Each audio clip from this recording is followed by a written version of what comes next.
नमस्ते। आज के सेशन में हम इंडियन कॉन्स्टिट्यूशन के फाउंडेशंस और आर्किटेक्चर को समझेंगे। बेसिकली हम इसके ब्लूप्रिंट को डिकोड करेंगे। हम देखेंगे कि कॉन्स्टिट्यूशन होता क्या है, क्या चीज़ें उसे इफेक्टिव बनाती हैं और आखिरकार इंडिया का कॉन्स्टिट्यूशन बना कैसे। तो चलिए एक नजर डालते हैं कि आज हम क्या क्या कवर करने वाले हैं। सबसे पहले हम समझेंगे कि कॉन्स्टिट्यूशन है क्या। उसके बाद हम देखेंगे कि एक सक्सेसफुल कॉन्स्टिट्यूशन के पीछे क्या सीक्रेट्स होते हैं। फिर हम इंडिया के कॉन्स्टिट्यूशन के बनने की जर्नी को ट्रेस करेंगे, उसके ग्लोबल इन्फ्लुएंसेस को देखेंगे और एंड में कुछ कोर कॉन्सेप्ट्स को रिवाइज करेंगे। ओके, तो शुरुआत करते हैं सबसे बेसिक सवाल से।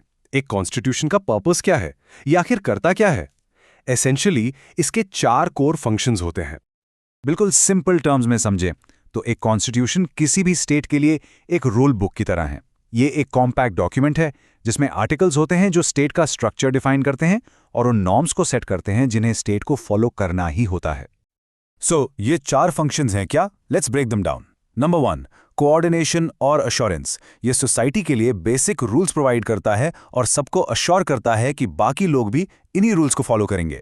Number 2, decision making power. ये स्पेसिफाई करता है कि पावर किसके पास होगी और गवर्नमेंट कैसे बनेगी। Number 3, limits on government. ये स्टेट की पावर पर कुछ फंडामेंटल लिमिट्स लगाता है, जैसे कि हमारे फंडामेंटल राइट्स। और फाइनली नंबर 4, सोसाइटल गोल्स। ये गवर्नमेंट को एक जस्ट सोसाइटी बनाने के लिए अनेबल करता है और लोगों की एस्पिरेशंस पूरी करने का फ्रेमवर्क देता है। तो अब हमने ये तो समझ लिया कि कॉन्स्टिट्यूशन के फंक्शंस क्या हैं। अब आते हैं नेक्स्ट इंपॉर्टेंट क्वेश्चन पर। ऐसा क्या है कि कुछ कॉन्स्टिट्यूशंस जैसे इंडिया का इतने सक्सेसफुल होते हैं जबकि बहुत से दूसरे फेल हो जाते हैं? ये सवाल आखिर इंपॉर्टेंट क्यों है? क्योंकि एक कॉन्स्टिट्यूशन की सक्सेस या फेलियर का सीधा असर उस देश के लोगों और उसकी स्टेबिलिटी पर पड़ता है। इसलिए यह समझना जरूरी है कि इनके पीछे के फैक्टर्स क्या होते हैं। तो एक इफेक्टिव कॉन्स्टिट्यूशन के पीछे क्या फैक्टर्स काम करते हैं? मुख्य रूप से 3 फैक्टर्स हैं। पहला है मोड ऑफ प्रोमल्गेशन, यानी उसे लागू करने का तरीका। दूसरा है सब्सटैंटिव प्रोविजंस, यानी उसके अंदर के नियम कितने फेयर हैं। और तीसरा है बैलेंस्ड इंस्टीट्यूशनल डिजाइन, यानी इंस्टीट्यूशंस के बीच पावर का संतुलन कैसा है। चलिए पहले फैक्टर को देखते हैं, मोड ऑफ प्रोमल्गेशन। ये बहुत इंपॉर्टेंट है। इंडियन कॉन्स्टिट्यूशन इसलिए सक्सेसफुल है क्योंकि उसे उन लीडर्स ने बनाया था जिनके पास मैंडेट ऑफ द पीपल था, जो उन्हें नेशनल मूवमेंट से मिला था। इसकी लेजिटिमेसी पब्लिक से आई, ना कि किसी मिलिट्री या एक्सटर्नल पावर से। अब आते हैं दूसरे फैक्टर पर, सब्सटैंटिव प्रोविजंस। देखिए, एक कॉन्स्टिट्यूशन को सक्सेसफुल होने के लिए जरूरी है कि वो देश के हर एक सिटीजन को एक रीजन दे कि वो उसे फॉलो करे। इसका मतलब है कि उसे सबके इंटरेस्ट को प्रोटेक्ट करना होगा, माइनॉरिटीज के भी, ना कि सिर्फ मेजॉरिटी के। और हमारा तीसरा फैक्टर है बैलेंस्ड इंस्टीट्यूशनल डिजाइन। इसका मतलब है कि पावर को स्मार्टली डिस्ट्रीब्यूट किया गया है। पावर सिर्फ एक जगह कॉन्सेंट्रेटेड नहीं है, बल्कि लेजिस्लेचर, एग्जीक्यूटिव और जुडिशरी के बीच बंटी हुई है। इसके अलावा इलेक्शन कमीशन जैसी इंडिपेंडेंट बॉडीज भी हैं। ये डिजाइन इंश्योर करता है कि कोई भी एक इंस्टीट्यूशन अपनी पावर का गलत इस्तेमाल ना कर सके। तो हमने सक्सेस के 3 कीज देख लिए। अब चलिए इन्हीं प्रिंसिपल्स की रोशनी में देखते हैं कि इंडिया का कॉन्स्टिट्यूशन आखिर बना कैसे था। Let's look at the actual process. इस प्रोसेस की शुरुआत 1946 में हुई, जब कैबिनेट मिशन प्लान के अंडर कॉन्स्टिट्यूएंट असेंबली बनाई गई।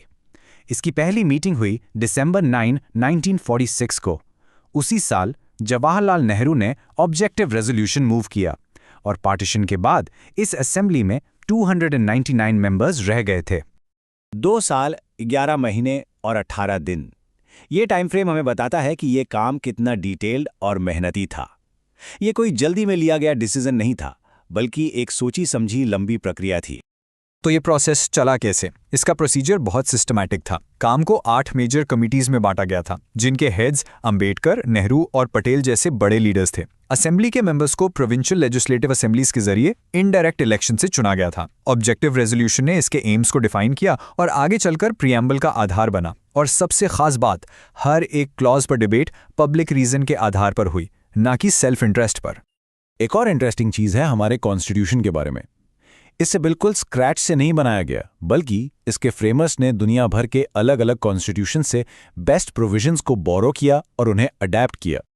लेकिन यहां पर इंपॉर्टेंट बात यह है कि यह सिर्फ बोरोइंग नहीं थी, ये एक इंटेलिजेंट एडेप्टेशन थी।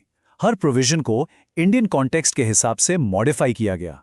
जैसे कि ब्रिटेन से first pass the post system और पार्लियामेंट्री गवर्नमेंट लिया गया, यूनाइटेड स्टेट्स से फंडामेंटल राइट्स और जुडिशियल रिव्यू का कॉन्सेप्ट लिया, आयरलैंड से directive principles of state policy DSP लिए गए, फ्रांस से लिबर्टी, इक्वालिटी और फ्रेटर्निटी के प्रिंसिपल्स लिए, और कनाडा से एक क्वाजी फेडरल सिस्टम यानी एक स्ट्रॉन्ग सेंटर और रेजिजुअल पावर्स का आइडिया लिया गया। ओके, तो इस सेशन को कंक्लूड करने से पहले चलिए कुछ की टर्म्स को रिवाइज कर लेते हैं जो हमने अभी तक डिस्कस किए हैं। ये कॉन्सेप्ट्स आपकी अंडरस्टैंडिंग के लिए बहुत ज़रूरी हैं। पहला टर्म है प्रोमलगेशन। इसका सिंपल मतलब है किसी लॉ को फॉर्मली इफेक्ट में लाना। ये वो ऑफिशियल एक्ट है जिसके बाद एक कानून लागू हो जाता है। दूसरा इंपॉर्टेंट टर्म है रेजिजुअल पावर्स। ये वो पावर्स हैं जो स्पेसिफिकली स्टेट्स को नहीं दी गई हैं। इंडिया के क्वाजी फेडरल सिस्टम में ये पावर्स यूनियन गवर्नमेंट के पास रहती हैं। तीसरा टर्म ऑब्जेक्टिव रेजोल्यूशन। ये वो डॉक्यूमेंट है जिसने इंडियन कॉन्स्टिट्यूशन की सोल या फिलॉसफी को आउटलाइन किया। इस रेजोल्यूशन ने ही हमारे प्रियम्बल को शेप दिया। और आखिरी टर्म है चेक्स एंड बैलेंसेस। ये एक ऐसा सिस्टम है जहां गवर्नमेंट की हर ब्रांच, लेजिस्लेचर, एग्जीक्यूटिव और जुडिशरी, दूसरी ब्रांचेस की पावर को लिमिट कर सकती है। इससे पावर का बैलेंस बना रहता है। तो हमने देखा कि एक कॉन्स्टिट्यूशन सिर्फ रूल्स का एक सेट नहीं है, ये एक लिविंग डॉक्यूमेंट है। हम इस डिस्कशन को एक थॉट प्रोवोकिंग क्वेश्चन के साथ एंड करते हैं।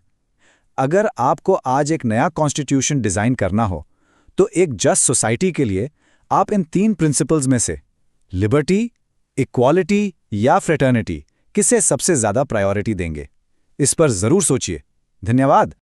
तो क्या आप जानते हैं कि एक इंडियन सिटीजन होने के नाते आपके पास आखिर क्या क्या अधिकार हैं? देखिए, हमारा कॉन्स्टिट्यूशन सिर्फ एक रूल्स की किताब नहीं है। ये असल में एक शील्ड की तरह है, एक ढाल जो हम सबको प्रोटेक्ट करती है। तो चलिए आज इस शील्ड के बारे में थोड़ा आसानी से समझते हैं और ये भी जानते हैं कि ये इतनी जरूरी आखिर है क्यों। ओके, तो इस एक्सप्लेनर में हम क्या क्या कवर करने वाले हैं? सबसे पहले हम राइट्स की इंपॉर्टेंस समझेंगे, फिर हमारे 6 फंडामेंटल राइट्स क्या हैं उस पर बात करेंगे। इसके बाद इन राइट्स को प्रोटेक्ट करने वाले रिट्स को देखेंगे, और हाँ, डायरेक्टिव प्रिंसिपल्स और राइट्स के बीच का कनेक्शन और डिफरेंस भी समझेंगे, और लास्ट में हमारी ड्यूटीज पर भी एक नज़र डालेंगे। तो चलिए शुरू करते हैं। तो पहला सवाल, आखिर हमें राइट्स की ज़रूरत ही क्यों है? सिंपल है, आप इन राइट्स को अपनी एक पर्सनल शील्ड, एक सुरक्षा कवच की तरह इमेजिन कीजिए। ये एक ऐसी बाउंड्री बनाती है जो स्टेट यानी सरकार को बताती है कि बस यही तक। बेसिकली ये हमारी आज़ादी और डिग्निटी को प्रोटेक्ट करती है। अच्छा, तो राइट्स हैं क्या एग्जैक्टली? सोच के देखिए, ये वो बेसिक कंडीशंस हैं जिनके बिना कोई भी इंसान आगे नहीं बढ़ सकता। बिल्कुल वैसे जैसे एक पौधे को बढ़ने के लिए धूप और पानी चाहिए। इन राइट्स के बिना हम अपना बेस्ट वर्जन नहीं बन सकते। Simple is that. और हमारे कॉन्स्टिट्यूशन में इन प्रोटेक्शंस को बिल ऑफ राइट्स कहा जाता है। और यहाँ पर सबसे इम्पॉर्टेंट चीज़ जो समझने वाली है वो ये कि ये एक सॉलिड पक्की गारंटी है। मतलब ये कॉन्स्टिट्यूशन का डायरेक्ट प्रॉमिस है कि सरकार बेवजह हमारी इन बेसिक फ्रीडम्स में इंटरफेयर नहीं कर सकती। ओके, तो आइए अब देखते हैं कि वो कौन से 6 फंडामेंटल राइट्स हैं जो कॉन्स्टिट्यूशन ने हमें गारंटी किए हैं। हाँ, आपने सही सुना। टोटल 6 मेजर कैटेगरीज हैं फंडामेंटल राइट्स की। नंबर में 6 हैं, लेकिन ये हमारी ऑलमोस्ट सारी इंपॉर्टेंट आज़ादियों को कवर कर लेती हैं। तो ये हैं वो 6 पिलर्स। सबसे पहले राइट टू इक्वालिटी, यानी कानून की नज़र में सब बराबर। फिर आता है राइट टू फ्रीडम, जिसमें बोलने की आज़ादी, घूमने की आज़ादी, ये सब शामिल है। थर्ड है राइट अगेंस्ट एक्सप्लॉयटेशन, यानी शोषण के खिलाफ अधिकार। फिर right to freedom of religion, आप अपना धर्म मान सकते हैं। 5वां है cultural and educational rights, minority communities के लिए। और आखिर में सबसे crucial right to constitutional remedies. और पता है, डॉक्टर B.R. अम्बेडकर ने इनमें से एक राइट, आर्टिकल 32 यानी राइट टू कॉन्स्टिट्यूशनल रेमेडीज, को कॉन्स्टिट्यूशन का दिल और आत्मा, हार्ट एंड सोल कहा था। अब सोचिए ऐसा क्यों? क्योंकि देखिए, यही वो मास्टर की है जो बाकी सारे राइट्स के ताले खोलती है। अगर आपका कोई भी फंडामेंटल राइट छीना जाता है तो इसी आर्टिकल 32 के अंडर आप सीधे सुप्रीम कोर्ट जा सकते हैं। अगर ये ना हो तो बाकी सारे राइट्स बस कागज पर लिखे अच्छे विचार बनकर रह जाएंगे। तो आगे बढ़ते हैं। ये आर्टिकल 32 आखिर काम कैसे करता है? इसके लिए कोर्ट्स कुछ बहुत ही पावरफुल टूल्स का इस्तेमाल करती हैं जिन्हें हम रिट्स कहते हैं। आप इन रिट्स को आसान भाषा में जुडिशरी के स्पेशल ऑर्डर्स समझ सकते हैं, जिनका एक ही काम है हमारे राइट्स को प्रोटेक्ट करना। सुप्रीम कोर्ट और हाई कोर्ट्स दोनों के पास ये पावर है और ये 5 अलग अलग तरह के रिट्स इशू कर सकते हैं, जैसे कि हेबियस कॉर्पस। इसका मतलब होता है टू हैव द बॉडी। अगर किसी को गैर कानूनी तरीके से बंद करके रखा गया है तो कोर्ट ये रिट जारी करके उसे पेश करने को कह सकती है।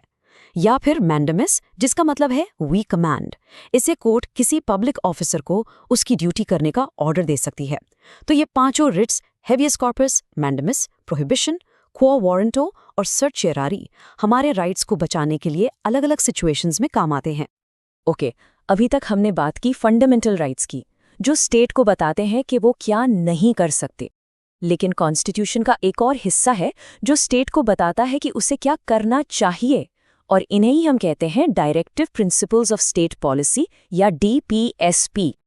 ये आपको कॉन्स्टिट्यूशन के पार्ट 4 में मिलेंगे। और ये हैं क्या? बेसिकली ये सरकार के लिए एक मॉरल कंपस है, एक गाइडलाइन। इन्हें देश को चलाने के लिए फंडामेंटल माना जाता है। एक डायरेक्शन देते हैं कि हमें एक फेयर सोसाइटी कैसे बनानी है। लेकिन यहाँ एक बहुत बड़ा डिफरेंस है, ध्यान से सुनिएगा। फंडामेंटल राइट्स के अकेले DPSPs नॉन जस्टिसेबल हैं। इसका क्या मतलब हुआ? इसका मतलब ये है कि अगर सरकार इन गाइडलाइंस को फॉलो नहीं करती तो आप कोर्ट नहीं जा सकते। इनका मेन गोल है सोशल वेलफेयर को प्रमोट करना, जैसे कि सबको काम का अधिकार मिले, इक्वल काम के लिए इक्वल पे हो, या विलेज पंचायत्स को प्रमोट किया जाए। ये सब गोल्स हैं। चलिए, तो आप राइट्स और DPSPs को साइड बाय साइड कंपेयर करते हैं ताकि ये और क्लियर हो जाए। देखिए, इनके बीच का मेन डिफरेंस है रिस्ट्रेंट वर्सेस एक्सॉर्टेशन। मतलब एक स्टेट को कहता है रुको, ये मत करो, और दूसरा कहता है आगे बढ़ो और ये करो। तो इसको आसान शब्दों में ब्रेक डाउन करते हैं। फंडामेंटल राइट्स, जैसा हमने देखा, जस्टिशिएबल हैं, यानी आप इनके लिए कोर्ट जा सकते हैं। और ये एक तरह से नेगेटिव हैं क्योंकि ये स्टेट पर रोक लगाते हैं। वहीं दूसरी तरफ DPSPs नॉन जस्टिशिएबल हैं, आप इनके लिए कोर्ट नहीं जा सकते। और ये पॉजिटिव हैं क्योंकि ये स्टेट को कुछ अच्छा करने के लिए एनकरेज करते हैं। तो आखिरी सवाल, इनमें से ज़्यादा इम्पॉर्टेंट क्या है? देखिए, आजकल यही माना जाता है कि ये दोनों एक ही सिक्के के 2 पहलू हैं, एक दूसरे को कंप्लीट करते हैं। लेकिन हाँ, अगर कभी इनके बीच डायरेक्ट कॉन्फ्लिक्ट हो जाए तो आमतौर पर फंडामेंटल राइट्स को हायर लीगल स्टैंडिंग दी जाती है क्योंकि वो एनफोर्सेबल हैं। और अब आते हैं हमारे आखिरी टॉपिक पर। देखिए, राइट्स की ये सारी डिस्कशन ड्यूटीज की बात किए बिना अधूरी है। आखिर with great rights come great responsibilities, है ना? और यहाँ एक इंटरेस्टिंग फैक्ट है। पता है, फंडामेंटल ड्यूटीज हमारे ओरिजिनल कॉन्स्टिट्यूशन का पार्ट नहीं थे। इन्हें बाद में 1976 में 42nd अमेंडमेंट के थ्रू ऐड किया गया था। और इसके पीछे का आइडिया सिंपल था, हम सिटीजन्स को ये याद दिलाना कि राइट्स के साथ साथ देश के लिए हमारी कुछ जिम्मेदारियां भी हैं। तो ये था राइट्स, DPSPs और ड्यूटीज के बीच का एक नाजुक बैलेंस। राइट्स हमें प्रोटेक्ट करते हैं, प्रिंसिपल सरकार को रास्ता दिखाते हैं, और ड्यूटीज हमें हमारी जिम्मेदारियों की याद दिलाते हैं। और ये हमें एक बहुत ज़रूरी सवाल पर लाकर छोड़ता है, अगर राइट्स स्टेट के अगेंस्ट हमारी शील्ड हैं, तो क्या ड्यूटीज वो ग्लू हैं जो एक सिटीजन और देश के रिश्ते को जोड़कर रखता है? इस पर जरूर सोचिए। देखने के लिए शुक्रिया। नमस्कार, इस एक्सप्लेनर में आपका स्वागत है। इंडिया, जो दुनिया की सबसे बड़ी डेमोक्रेसी है, वहां पर करोड़ों वोट्स पार्लियामेंट की सीट्स में कैसे बदलते हैं, आज हम इसी प्रोसेस को डिटेल में समझेंगे। तो चलिए देखते हैं कि आज हम क्या क्या कवर करेंगे। हम शुरू करेंगे 2 मेन इलेक्शन सिस्टम से, फिर हम देखेंगे कि कॉन्स्टिट्यूएंसीज का रिजर्वेशन कैसे होता है, उसके बाद वोटिंग और इलेक्शन लड़ने के क्या अधिकार है, इलेक्शन कमीशन का क्या रोल है, और आखिर में इलेक्टोरल रिफॉर्म्स की क्या संभावनाएं हैं। तो चलिए शुरू करते हैं। किसी भी डेमोक्रेसी का सबसे इम्पॉर्टेंट सवाल यही होता है कि वोट्स को रिप्रेजेंटेशन में कैसे बदला जाए। इसके लिए 2 मुख्य तरीके हैं। इंडिया अपने लोकसभा इलेक्शंस के लिए फर्स्ट पास द पोस्ट या FPTP सिस्टम का इस्तेमाल करता है। इस सिस्टम में एक कॉन्स्टिट्यूएंसी में जिस कैंडिडेट को सबसे ज़्यादा वोट्स मिलते हैं वो जीत जाता है। ये ज़रूरी नहीं है कि उसे मेजॉरिटी यानी 50% से ज़्यादा वोट्स मिले। तो ये FPTP सिस्टम काम कैसे करता है? पूरे देश को छोटी छोटी ज्योग्राफिकल एरियाज यानी कॉन्स्टिट्यूएंसीज में बांट दिया जाता है। हर कॉन्स्टिट्यूएंसी से एक रिप्रेजेंटेटिव चुना जाता है। जीतने के लिए कैंडिडेट को बस बाकी सभी कैंडिडेट से ज्यादा वोट्स लाने होते हैं। ये सिस्टम वोटर्स के लिए समझना काफी आसान है और हर एरिया के लिए एक क्लियर चॉइस देता है। अब है विनर टेक्स ऑल सिस्टम का ऑल्टरनेटिव क्या है? वो है प्रोपोर्शनल रिप्रेजेंटेशन या पीआर सिस्टम। इसमें पार्टीज को उतनी ही सीट्स मिलती हैं जितने प्रोपोर्शन में उन्हें वोट मिलते हैं। यहाँ वोटर्स आमतौर पर किसी इंडिविजुअल कैंडिडेट के लिए नहीं बल्कि पार्टी के लिए वोट करते हैं। पीआर सिस्टम में बड़े ज्योग्राफिकल एरियाज को एक ही कॉन्स्टिट्यूएंसी माना जाता है। पार्टीज को उनके वोट परसेंटेज के हिसाब से सीट्स मिलती हैं। यह सिस्टम इजराइल और नेदरलैंड्स जैसे देशों में यूज होता है। इंडिया में राज्यसभा इलेक्शंस के लिए इसका एक मॉडिफाइड वर्जन, जिसे एसटीवी कहते हैं, यूज किया जाता है। ये टेबल एफपीटीपी और पीआर सिस्टम के बीच के फर्क को साफ दिखाता है। जैसा कि आप देख सकते हैं, एफपीटीपी में छोटी ज्योग्राफिकल कॉन्स्टिट्यूएंसीज होती हैं और आप एक कैंडिडेट को वोट देते हैं, जबकि पीआर में कॉन्स्टिट्यूएंसी बड़ी होती है और वोट पार्टी को जाता है। विनर का फैसला भी अलग अलग तरीके से होता है। अब अगले सेक्शन पर चलते हैं। एफटीपी सिस्टम में एक कमी हो सकती है कि छोटे सोशल ग्रुप्स को शायद आगे आने का मौका ना मिले। इस प्रॉब्लम को सॉल्व करने के लिए इंडियन सिस्टम में क्या प्रोविजन है, चलिए देखते हैं। जैसा कि हमने देखा, विनर टेक्स ऑल सिस्टम में छोटे सोशल ग्रुप्स रिप्रेजेंटेशन से वंचित रह सकते हैं। हो सकता है कि उनके वोट्स पूरे देश में फैले हों, लेकिन किसी एक कंस्टिट्यूंसी में जीतने के लिए काफ़ी ना हों। इस समस्या के लिए इंडिया का सॉल्यूशन है रिजर्व्ड कॉन्स्टिट्यूएंसीज। इसमें कुछ कॉन्स्टिट्यूएंसीज को शेड्यूल्ड कास्ट्स यानी एससी और शेड्यूल्ड ट्राइब्स यानी एसटी कम्युनिटीज के लिए रिजर्व कर दिया जाता है। इन सीट्स पर सिर्फ इन्हीं कम्युनिटीज के कैंडिडेट्स चुनाव लड़ सकते हैं, लेकिन वोट उस कॉन्स्टिट्यूएंसी के सभी वोटर्स डालते हैं। यहाँ रिजर्व्ड कंस्टिट्यूएंसी और सेपरेट इलेक्टोरेट के बीच का फर्क समझना जरूरी है। रिजर्व कंस्टिट्यूएंसी में कैंडिडेट एक स्पेसिफिक कम्युनिटी से होता है, लेकिन वोट सभी लोग करते हैं। वहीं सेपरेट इलेक्टोरेट में एक कम्युनिटी के लोग सिर्फ अपने ही कम्युनिटी के कैंडिडेट के लिए वोट करते हैं। इस कॉन्सेप्ट को इंडिया में अस्वीकार कर दिया गया था। अब तक हमने इलेक्शन सिस्टम्स को समझा। अब हम इस प्रोसेस के सबसे इम्पोर्टेंट हिस्से यानी सिटीजन के रोल की बात करेंगे। चलिए वोटिंग और कंटेस्टिंग राइट्स को देखते हैं। इंडियन डेमोक्रेसी का आधार है यूनिवर्सल एडल्ट फ्रैंचाइज। इसका मतलब है कि हर एडल्ट सिटीजन को वोट देने का अधिकार है, चाहे उनका जेंडर, कास्ट या रिलीजन कुछ भी हो। वर्तमान में वोटिंग एज 18 साल है। वोट देने के अलावा सिटीजन्स को इलेक्शन लड़ने का भी अधिकार है। आमतौर पर कोई भी वोटर जिसकी उम्र 25 साल या उससे ज्यादा है, वो लोकसभा इलेक्शन लड़ सकता है। इसके लिए कुछ शर्तें हैं, जैसे कि उनका मानसिक संतुलन ठीक होना चाहिए और वो किसी गंभीर अपराध में दोषी ना हो। तो इतने बड़े इलेक्शन प्रोसेस को मैनेज कौन करता है? इसके लिए एक इंडिपेंडेंट बॉडी है जिसे हम इलेक्शन कमीशन कहते हैं। चलिए इसके बारे में जानते हैं। संविधान के आर्टिकल 324 के तहत एक इंडिपेंडेंट इलेक्शन कमीशन का प्रावधान है। इसका काम फ्री एंड फेयर इलेक्शंस सुनिश्चित करना है। इलेक्शन कमीशन के पास काफ़ी शक्तियां हैं, जैसे कि वोटर्स लिस्ट तैयार करना और अपडेट करना, इलेक्शंस का टाइम और शेड्यूल डिसाइड करना, पार्टीज और कैंडिडेट्स के लिए मॉडल कोड ऑफ कंडक्ट लागू करना और पॉलिटिकल पार्टीज को मान्यता देकर उन्हें चुनाव चिन्ह अलॉट करना। ये था हमारा करंट सिस्टम। पर कोई भी सिस्टम परफेक्ट नहीं होता। अब हम अपने आखिरी सेक्शन में कुछ पोटेंशियल इलेक्टोरल रिफॉर्म्स पर नजर डालेंगे। सिस्टम को बेहतर बनाने के लिए हमेशा कुछ सुझाव दिए जाते हैं। पहला, एफपीटीपी से पीआर सिस्टम के किसी वेरिएंट की तरफ शिफ्ट करना। दूसरा, इलेक्शंस में पैसे और ताकत के प्रभाव को कम करने के लिए नए कानून बनाना। तीसरा, पार्लियामेंट में महिलाओं के लिए 1/3 रिजर्वेशन सुनिश्चित करना, जिसके लिए नारी शक्ति वंदन अधिनियम लाया गया है। और चौथा, क्रिमिनल रिकॉर्ड्स वाले कैंडिडेट्स के खिलाफ सख्त नियम लागू करना। तो इसके साथ हम एक इम्पॉर्टेंट सवाल पर आते हैं। जैसे जैसे इंडिया इवॉल्व हो रहा है, इनमें से कौन सा रिफॉर्म डेमोक्रेटिक प्रोसेस को सबसे ज्यादा मजबूत कर सकता है? इस पर विचार करना जरूरी है। नमस्कार। गवर्नमेंट्स हर दिन हमारी जिंदगी पर असर डालने वाले डिसीजंस लेती हैं, पर ये डिसीजंस आखिर लागू कैसे होते हैं? आज हम गवर्नेंस के इंजन रूम यानी एग्जीक्यूटिव ब्रांच को समझेंगे। चलिए देखते हैं कि ये आखिर है क्या और इसका रोल कितना जरूरी है। तो आज के एक्सप्लेनर में हम 5 मुख्य चीजों पर बात करेंगे। सबसे पहले हम एग्जीक्यूटिव की डेफिनेशन समझेंगे, फिर अलग अलग देश के सिस्टम्स को देखेंगे। उसके बाद हमारा फोकस इंडियन मॉडल पर होगा, जिसमें हम प्रेसिडेंट, प्राइम मिनिस्टर और उनकी काउंसिल, और आखिर में परमानेंट एग्जीक्यूटिव यानी ब्यूरोक्रेसी के इंपॉर्टेंट रोल को डिस्कस करेंगे। तो चलिए सबसे बुनियादी सवाल से शुरू करते हैं। ये एग्जीक्यूटिव ब्रांच आखिर है क्या? एक गवर्नमेंट में इसका मेन काम क्या होता है? आप इसे ऐसे समझ सकते हैं, अगर लेजिस्लेचर आर्किटेक्ट है जो लॉज और पॉलिसीज के ब्लूप्रिंट्स बनाता है, तो एग्जीक्यूटिव वो कंस्ट्रक्शन टीम है जो स्ट्रक्चर को बनाती है। इसका मेन काम है लेजिस्लेचर द्वारा बनाए गए कानून को लेना और उन्हें लागू करना। इसका मतलब ये सिर्फ एक कॉन्सेप्ट नहीं है। एग्जीक्यूटिव असल में लोगों से बनता है, उन सभी ऑफिशियल से जो स्टेट के लॉज को रोजमर्रा के एडमिनिस्ट्रेशन और एनफोर्समेंट में लाते हैं। और ये समझना बहुत जरूरी है कि एग्जीक्यूटिव में सिर्फ ऊपर के जाने माने चेहरे जैसे प्रेसिडेंट या प्राइम मिनिस्टर नहीं आते। इसमें पूरी एडमिनिस्ट्रेटिव मशीनरी शामिल है, यानी सिविल सर्वेंट्स का पूरा नेटवर्क, जिसे हम ब्यूरोक्रेसी कहते हैं, जो असल काम करते हैं। अब ये स्ट्रक्चर हर जगह एक जैसा नहीं होता।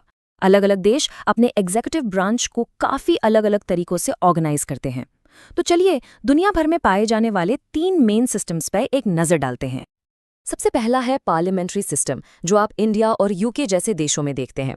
यहाँ हेड ऑफ गवर्नमेंट यानी प्राइम मिनिस्टर, जिनके पास असल पॉलिटिकल पावर होती है, और हेड ऑफ स्टेट, जो अक्सर एक सेरेमोनियल फिगर होते हैं जैसे प्रेसिडेंट या मोनार्क। इनके बीच एक फ़र्क होता है। इसकी सबसे खास बात यह है कि एग्जीक्यूटिव सीधे लेजिस्लेचर को अकाउंटेबल होती है। इसके आगे है प्रेसिडेंशियल सिस्टम, जो यूएसए और ब्राज़ील में देखा जाता है। ये दोनों रोल्स को मिला देता है। यहाँ president he head of government भी होते हैं और हेड ऑफ स्टेट भी। सबसे ज़रूरी बात, प्रेसिडेंट को आमतौर पर लोग सीधे चुनते हैं और वो कॉन्स्टिट्यूशनली लेजिस्लेचर से अलग होते हैं। इसका मतलब वो लेजिस्लेचर को उस तरह से अकाउंटेबल नहीं होते। फिर एक हाइब्रिड सिस्टम भी है, semi presidential system. Parliamentary model की तरह इसमें प्रेसिडेंट प्राइम मिनिस्टर दोनों होते हैं, लेकिन यहाँ प्रेसिडेंट सिर्फ एक सेरेमोनियल हेड नहीं होते, बल्कि उनके पास रोजमर्रा के काफ़ी एग्जीक्यूटिव पावर्स होते हैं।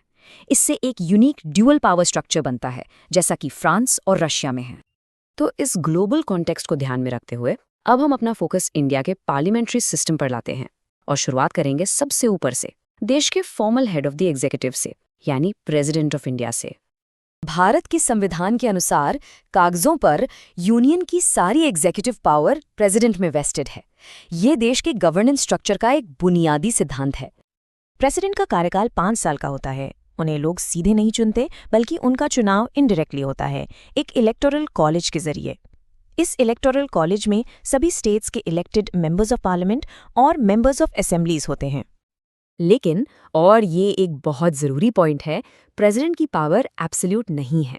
संविधान का आर्टिकल 74 कहता है कि प्रेसिडेंट को ज़्यादातर काउंसिल ऑफ मिनिस्टर्स की एड एंड एडवाइस पर ही काम करना होता है, जिसे प्राइम मिनिस्टर लीड करते हैं। पर तब क्या होता है जब प्रेसिडेंट सहमत ना हो? यहीं पर प्रेसिडेंट के कुछ लेकिन बहुत ज़रूरी डिस्क्रेशनरी पावर्स काम आते हैं। पहला, प्रेसिडेंट काउंसिल ऑफ मिनिस्टर्स की सलाह को पुनर्विचार के लिए वापस भेज सकते हैं। हालांकि अगर वो सलाह दूसरी बार वापस आती है तो उन्हें उसे मानना ही पड़ता है। दूसरा, उनके पास बिल्स पर वीटो पावर होती है। और तीसरा, ऐसी सिचुएशन में जहां पार्लियामेंट में क्लियर मेजॉरिटी ना हो, प्रेसिडेंट के पास ये अहम शक्ति होती है कि वो तय करें कि किसे प्राइम मिनिस्टर अपॉइंट करना है। इससे एक बहुत ज़रूरी सवाल सामने आता है, अगर प्रेसिडेंट सिर्फ फॉर्मल हेड हैं जो ज़्यादातर दूसरों की सलाह से बंधे हैं, तो फिर असली एग्जीक्यूटिव पावर किसके पास है? इस सवाल का जवाब हमें इंडिया की गवर्नमेंट की अहम हिस्से तक ले जाता है, प्राइम मिनिस्टर और उनकी काउंसिल ऑफ मिनिस्टर्स, जो मिलकर रियल एग्जीक्यूटिव बनाते हैं। प्राइम मिनिस्टर हाई गवर्नमेंट के रियल हेड होते हैं। उन्हें प्रेसिडेंट अपॉइंट तो करते हैं, पर यह कोई मनमानी चॉइस नहीं होती। अपॉइंटेड वो व्यक्ति होना चाहिए जिसे लोकसभा यानी पार्लियामेंट के लोअर हाउस में मेजॉरिटी सपोर्ट हासिल हो। यही उन्हें पॉलिटिकल पावर का असली सेंटर बनाता है। उनकी पावर को गवर्न करने वाला एक मुख्य सिद्धांत है कलेक्टिव रिस्पॉन्सिबिलिटी। इसका मतलब है कि पूरी काउंसिल ऑफ मिनिस्टर्स एक साथ काम करती है। वो सब मिलकर लोकसभा के प्रति जिम्मेदार हैं। अगर सरकार नो कॉन्फिडेंस मोशन हार जाती है तो सिर्फ एक मिनिस्टर नहीं, बल्कि पूरे कैबिनेट को रिजाइन करना पड़ता है। लीडर होने के नाते प्राइम मिनिस्टर के पास काफ़ी अधिकार होते हैं। वो अपने कैबिनेट के लिए मिनिस्टर्स चुनते हैं, ये तय करते हैं कि कौन सा मिनिस्टर कौन सा डिपार्टमेंट या पोर्टफोलियो संभालेगा, और वो उन्हें डिसमिस भी कर सकते हैं। पीएम कैबिनेट के डिसीजंस और प्रेसिडेंट के बीच एक ज़रूरी लिंक का काम भी करते हैं। लेकिन सबसे शक्तिशाली प्राइम मिनिस्टर और कैबिनेट भी अकेले देश नहीं चला सकते, और ये हमें एग्जीक्यूटिव ब्रांच के आखिरी और शायद सबसे स्थायी हिस्से तक ले आता है, जिसे कहते हैं परमानेंट एग्जीक्यूटिव। यह टेबल इन दोनों के बीच के फर्क को साफ दिखाता है। पॉलिटिकल एग्जीक्यूटिव यानी पीएम और उनके मिनिस्टर्स टेम्पररी होते हैं, उनकी पावर सिर्फ तब तक रहती है जब तक उनके पास मेजॉरिटी है। वहीं परमानेंट एग्जीक्यूटिव, जो प्रोफेशनल सिविल सर्वेंट्स होते हैं, परमानेंट होते हैं और सरकार बदलने पर भी अपनी जगह पर बने रहते हैं। पॉलिटिशियंस पॉलिटिकल लीडरशिप और विजन देते हैं, जबकि bureaucrats expert advice, policy knowledge और जरूरी कंटिन्यूटी प्रदान करते हैं। और आखिर में ये हमारे सामने सोचने के लिए एक सवाल छोड़ जाता है। किसी भी डेमोक्रेसी में चुने हुए टेम्पररी पॉलिटिशियंस और बिना चुने हुए परमानेंट एडमिनिस्ट्रेटर्स के बीच एक डायनामिक बैलेंस होता है। इन दोनों ताकतों के बीच का ये नाजुक संतुलन आखिरकार किसी देश की लॉन्ग टर्म किस्मत को कैसे शेप करता है, ये मॉडर्न गवर्नेंस के अहम सवालों में से एक है। इस एक्सप्लेनर में हम इंडियन पार्लियामेंट के कोर पिलर्स और प्रोसीजर्स को डिटेल में समझेंगे। हम 6 की एरियाज कवर करेंगे। पार्लियामेंट की जरूरत क्यों है, 2 हाउस सिस्टम क्या है, एक बिल लॉ कैसे बनता है, पार्लियामेंट्री कंट्रोल के टूल्स कौन से हैं, इंपॉर्टेंट एंटी डिफेक्शन लॉ, और आखिर में कुछ की एग्जाम टर्म्स जो आपको पता होने चाहिए। चलिए शुरू करते हैं। तो सबसे पहले सबसे बेसिक सवाल से शुरू करते हैं। हमें पार्लियामेंट की जरूरत ही क्यों है? पार्लियामेंट के 4 मेन फंक्शंस हैं। पहला, ये देश की प्राइमरी लॉ मेकिंग बॉडी है। दूसरा, ये अकाउंटेबिलिटी इंश्योर करती है, यानी गवर्नमेंट को अपने हर एक्शन के लिए जवाब देना पड़ता है। ये रिप्रेजेंटेशन भी प्रोवाइड करती है। इसे एक मिनिएचर इंडिया भी कहा जाता है, क्योंकि यहाँ पूरे देश से अलग अलग आवाज़ें एक साथ आती हैं। और आखिर में सबसे इंपॉर्टेंट, फाइनेंशियल कंट्रोल। सरकार पार्लियामेंट की मंजूरी के बिना ना तो 1 रुपया खर्च कर सकती है और ना ही कोई टैक्स लगा सकती है। चलिए अब आगे बढ़ते हैं और इंडिया के 2 हाउस सिस्टम, जिसे बाइकैमरल लेजिस्लेचर भी कहते हैं, उसको समझते हैं। दो हाउसेस क्यों हैं? इसके पीछे 2 मेन रीजन है। पहला, इससे हर बिल पर 2 बार अच्छे से बहस हो जाती है, और दूसरा, इससे लोगों का और स्टेट्स का दोनों का बैलेंस्ड रिप्रेजेंटेशन हो पाता है। पहले है लोकसभा यानी हाउस ऑफ द पीपल। इसके मेंबर्स 5 साल के लिए डायरेक्टली चुने जाते हैं, हालांकि ये पहले भी डिसॉल्व हो सकती है। इसकी सबसे बड़ी पावर मनी बिल्स को कंट्रोल करना है, जिसका मतलब है कि सरकार का अस्तित्व इसके सपोर्ट पर डिपेंड करता है। फिर आती है राज्यसभा यानी काउंसिल ऑफ स्टेट्स। इसके मेंबर्स इनडायरेक्टली इलेक्ट होते हैं। ये एक परमानेंट हाउस है जो कभी डिसॉल्व नहीं होता, और मेंबर्स का टर्म 6 साल का होता है। इसका मेन काम स्टेट्स के इंटरेस्ट को रिप्रेजेंट करना है और जल्दबाजी में बनाए गए कानून को रोकना है। अब देखते हैं कि एक बिल एक साधारण प्रपोजल से एक्ट यानी कानून तक का सफर कैसे तय करता है। प्रोसेस शुरू होता है बिल के इंट्रोडक्शन से, जो किसी भी हाउस में हो सकता है। इसके बाद इसे आमतौर पर एक कमिटी के पास गहरे एनालिसिस के लिए भेजा जाता है। इसके बाद आती है सेकंड रीडिंग, जो सबसे इंपॉर्टेंट स्टेज है। यहाँ हर क्लॉज पर डिटेल में चर्चा होती है। उसके बाद थर्ड रीडिंग में पूरे बिल पर फाइनल वोट होता है। जब बिल एक हाउस से पास हो जाता है तो वो दूसरे हाउस में जाता है, जहां पूरा प्रोसेस रिपीट होता है। दोनों हाउसेस से अप्रूव होने के बाद बिल प्रेसिडेंट्स एसेंट्स के लिए जाता है। जब प्रेसिडेंट साइन कर देते हैं तब बिल ऑफिशियली एक एक्ट बन जाता है। तो पार्लियामेंट आखिर गवर्नमेंट को कंट्रोल में कैसे रखती है? इसके लिए वो कुछ खास टूल्स या इंस्ट्रूमेंट्स ऑफ पावर का इस्तेमाल करती है। पहला है क्वेश्चन आवर, जिसमें एमपीज मिनिस्टर से सीधे सवाल करते हैं। उसके ठीक बाद होता है 0R, जिसमें मेंबर्स बिना किसी प्रायर नोटिस के जरूरी मुद्दे उठा सकते हैं। एक बहुत पावरफुल टूल है नो कॉन्फिडेंस मोशन। ये सिर्फ लोकसभा में लाया जा सकता है, और अगर ये पास हो जाए तो पूरी गवर्नमेंट को रिजाइन करना पड़ता है। और हाँ, पार्लियामेंट बजट और अलग अलग कमिटीज के जरिए फाइनेंशियल कंट्रोल भी बनाए रखती है। अब बात करते हैं एक बहुत ही जरूरी कानून की, जिसे लॉ मेकर्स के कंडक्ट को रेगुलेट करने के लिए बनाया गया था, एंटी डिफेक्शन लॉ, जो कॉन्स्टिट्यूशन के 10th शेड्यूल में है। तो ये कानून किस समस्या को सॉल्व करने के लिए बनाया गया था? ये खास इश्यू से निपटने के लिए डिजाइन किया गया था, जब नेता पर्सनल फायदे के लिए बार बार पार्टी बदलते थे, जिससे सरकारें अनस्टेबल हो जाती थीं। ये कानून कहता है कि एक मेंबर डिस्क्वालीफाई हो सकता है अगर वो अपनी पार्टी से खुद रिजाइन कर दे या फिर पार्टी के व्हिप के खिलाफ वोट करे। और सबसे इंपॉर्टेंट बात, डिस्क्वालिफिकेशन पर आखिरी फैसला हाउस के स्पीकर या चेयरपर्सन का होता है। आखिर में चलिए कुछ जरूरी वोकैबुलरी यानी की टर्म्स को जल्दी से देख लेते हैं। इस टॉपिक की अच्छी समझ के लिए ये टर्म्स बहुत जरूरी हैं। पहला टर्म है क्वोरम ये वो मिनिमम नंबर ऑफ मेंबर्स है, यानी टोटल का 1/10 हिस्सा, जिनका प्रेजेंट होना जरूरी है किसी भी मीटिंग को कंडक्ट करने के लिए। अगला टर्म है विप। ये एक पॉलिटिकल पार्टी का अपने मेंबर्स के लिए फॉर्मल ऑर्डर होता है, जिससे ये सुनिश्चित किया जाता है कि वो पार्टी लाइन के अनुसार ही वोट करें। और हमारा तीसरा टर्म है money bill.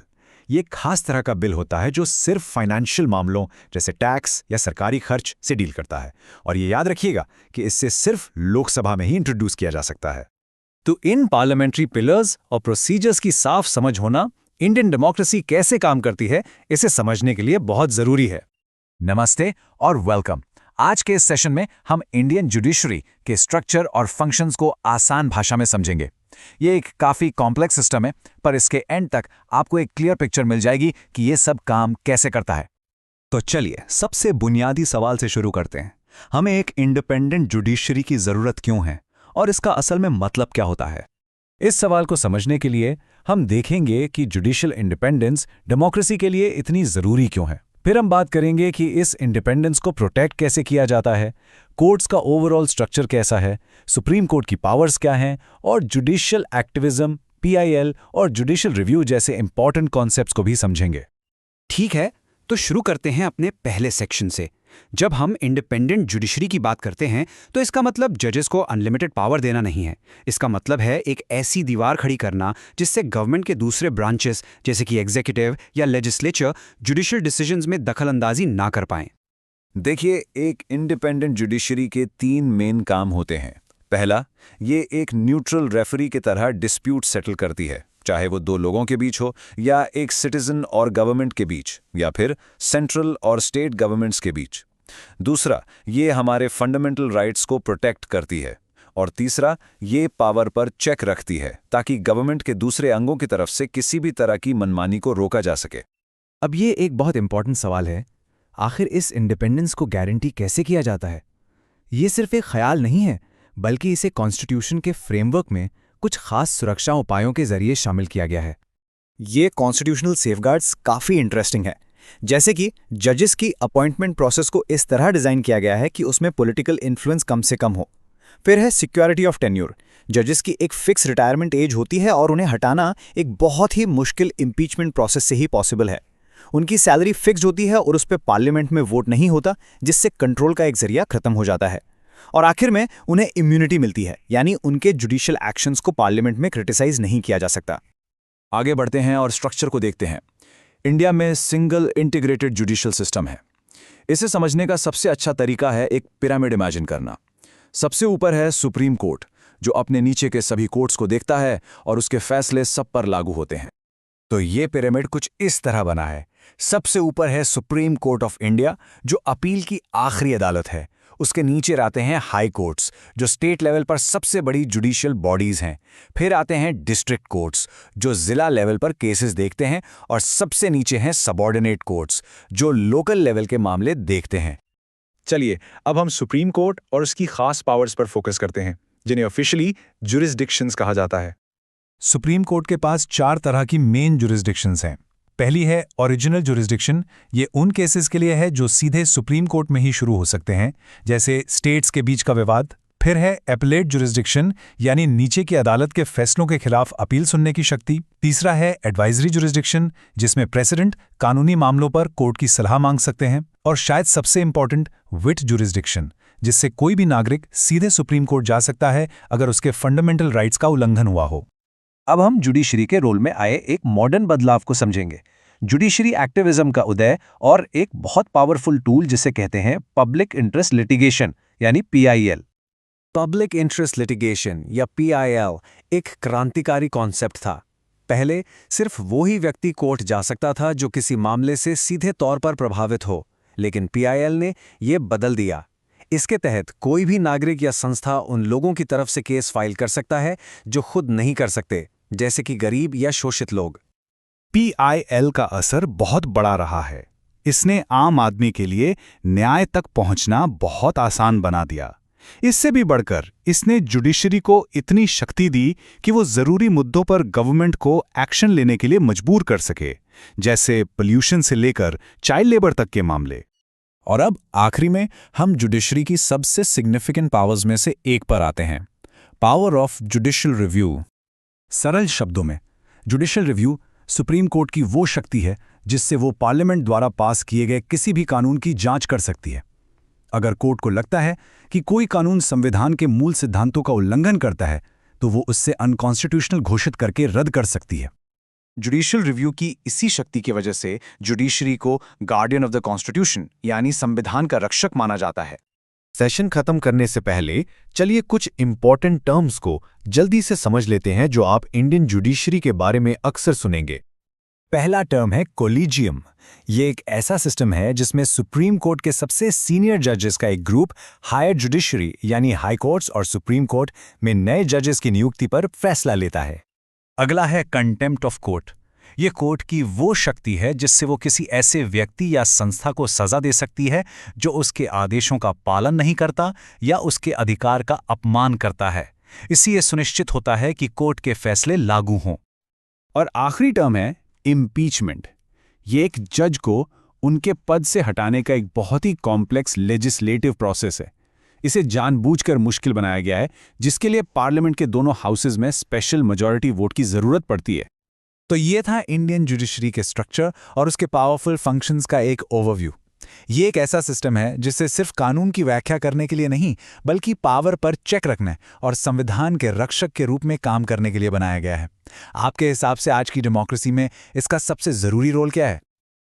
Hello and welcome. Today, we're going to take a deep dive into something really fascinating and honestly super important, the structure of Indian federalism. So, let's just jump right in.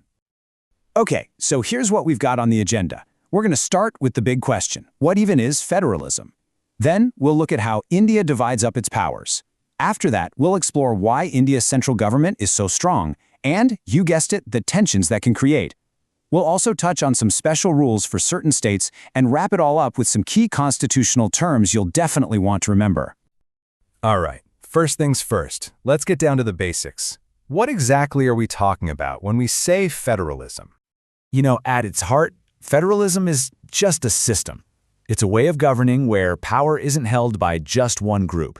Instead, it's divided up between a central, national authority and all of its different parts, which in India, we call the states.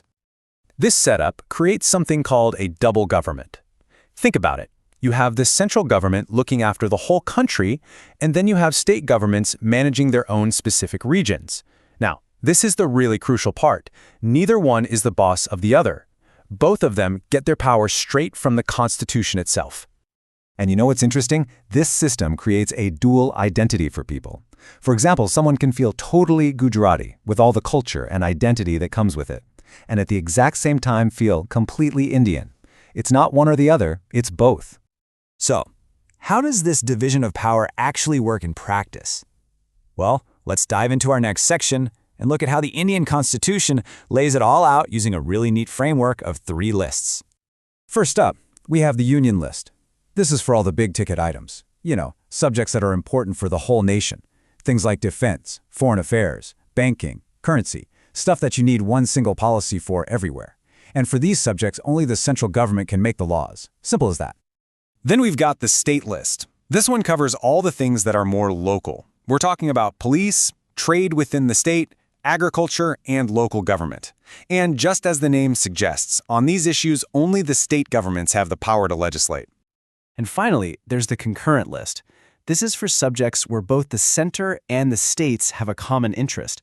Think education, forests, marriage. In this case, both governments can make laws. But, and this is a really key point, if there's ever a clash between a central law and a state law, the central one wins out. It prevails. But hang on, what about things that the writers of the Constitution couldn't have even imagined? Like, say, cyber law. Well, that's where residuary powers come into play. Basically, any topic that's not on one of those 3 lists automatically becomes the responsibility of the union government. Okay, all of this brings us to a really fascinating idea, and our third section, the strong central government. Because of how things are structured, India is often described as being quasi-federal. So what on earth does that mean? Let's unpack it. See, in India, the whole framework is definitely tilted, and it's tilted in favor of the center. For example, if there's a national emergency, the system can pretty much become unitary, with the center taking charge of everything. The governor in each state, They're appointed by the center to be their eyes and ears. Officers in the All India services like the IAS and IPS are ultimately controlled by the center too. And a big one, states often have to depend on the center for money and grants. Now, when you have such a powerful central government, you're bound to get some friction, right? So in our fourth section, we're going to look at those tensions, that constant federal tug of war between the center and the states. And it really makes you wonder, doesn't it? Does federalism in India sometimes feel less like a partnership and more like a constant battle for power? The common hotspots are pretty clear. You've got the controversial role of governors, who are often accused of just being agents for the central government. Then there's the big one, the use of Article 356, also known as President's Rule. States are also constantly asking for more freedom, both with their money and their administration. And on top of all that, you have states fighting with each other over things like who gets how much river water. Out of all these issues, Article 356 has probably been the most controversial over the years. It's an incredibly powerful tool that lets the central government literally dismiss an elected state government and take over directly. But the story doesn't end there. The judiciary stepped in a massive, landmark decision known as the S.R. Bomai case, the Supreme Court basically put its foot down. It laid out some very strict rules to stop Article 356 from being misused, which was a huge check on the center's power. All right, now we get to another really unique feature of India's system in our fifth section, special provisions for certain states. This whole idea is called asymmetric federalism. So, let me explain. In what you'd call a symmetric federation, every single state is treated exactly the same. But India isn't like that. India is an asymmetric federation. What that means is that the relationship with the center isn't the same for every state. It's definitely not a one-size-fits-all kind of deal. A perfect example of this is Article 371. It gives special protections and provisions to states like Nagaland, Mizoram, and Assam. And why? Well, the whole purpose is to protect their unique cultures and, very importantly, their land rights, especially for the indigenous communities there. Okay, we're almost there. Let's head into our final section for a quick recap of some key constitutional terms that help tie all of this together. Think of it as a quick, exam-focused revision. First up, Article 257. This one really shows you just how dominant the center is. It pretty much says that a state can't use its executive power in a way that gets in the way of the union's executive power. The center's power comes first. Next, you should know about the Sarkaria Commission. This was a really well-known commission that was set up back in the 80s. Its whole job was to look at the relationship between the center and the states and suggest ways to make things work more smoothly. And that brings us full circle, right back to that term we started with, quasi-federal. A system that looks federal on the outside in its structure, but on the inside, in its spirit, it's really unitary.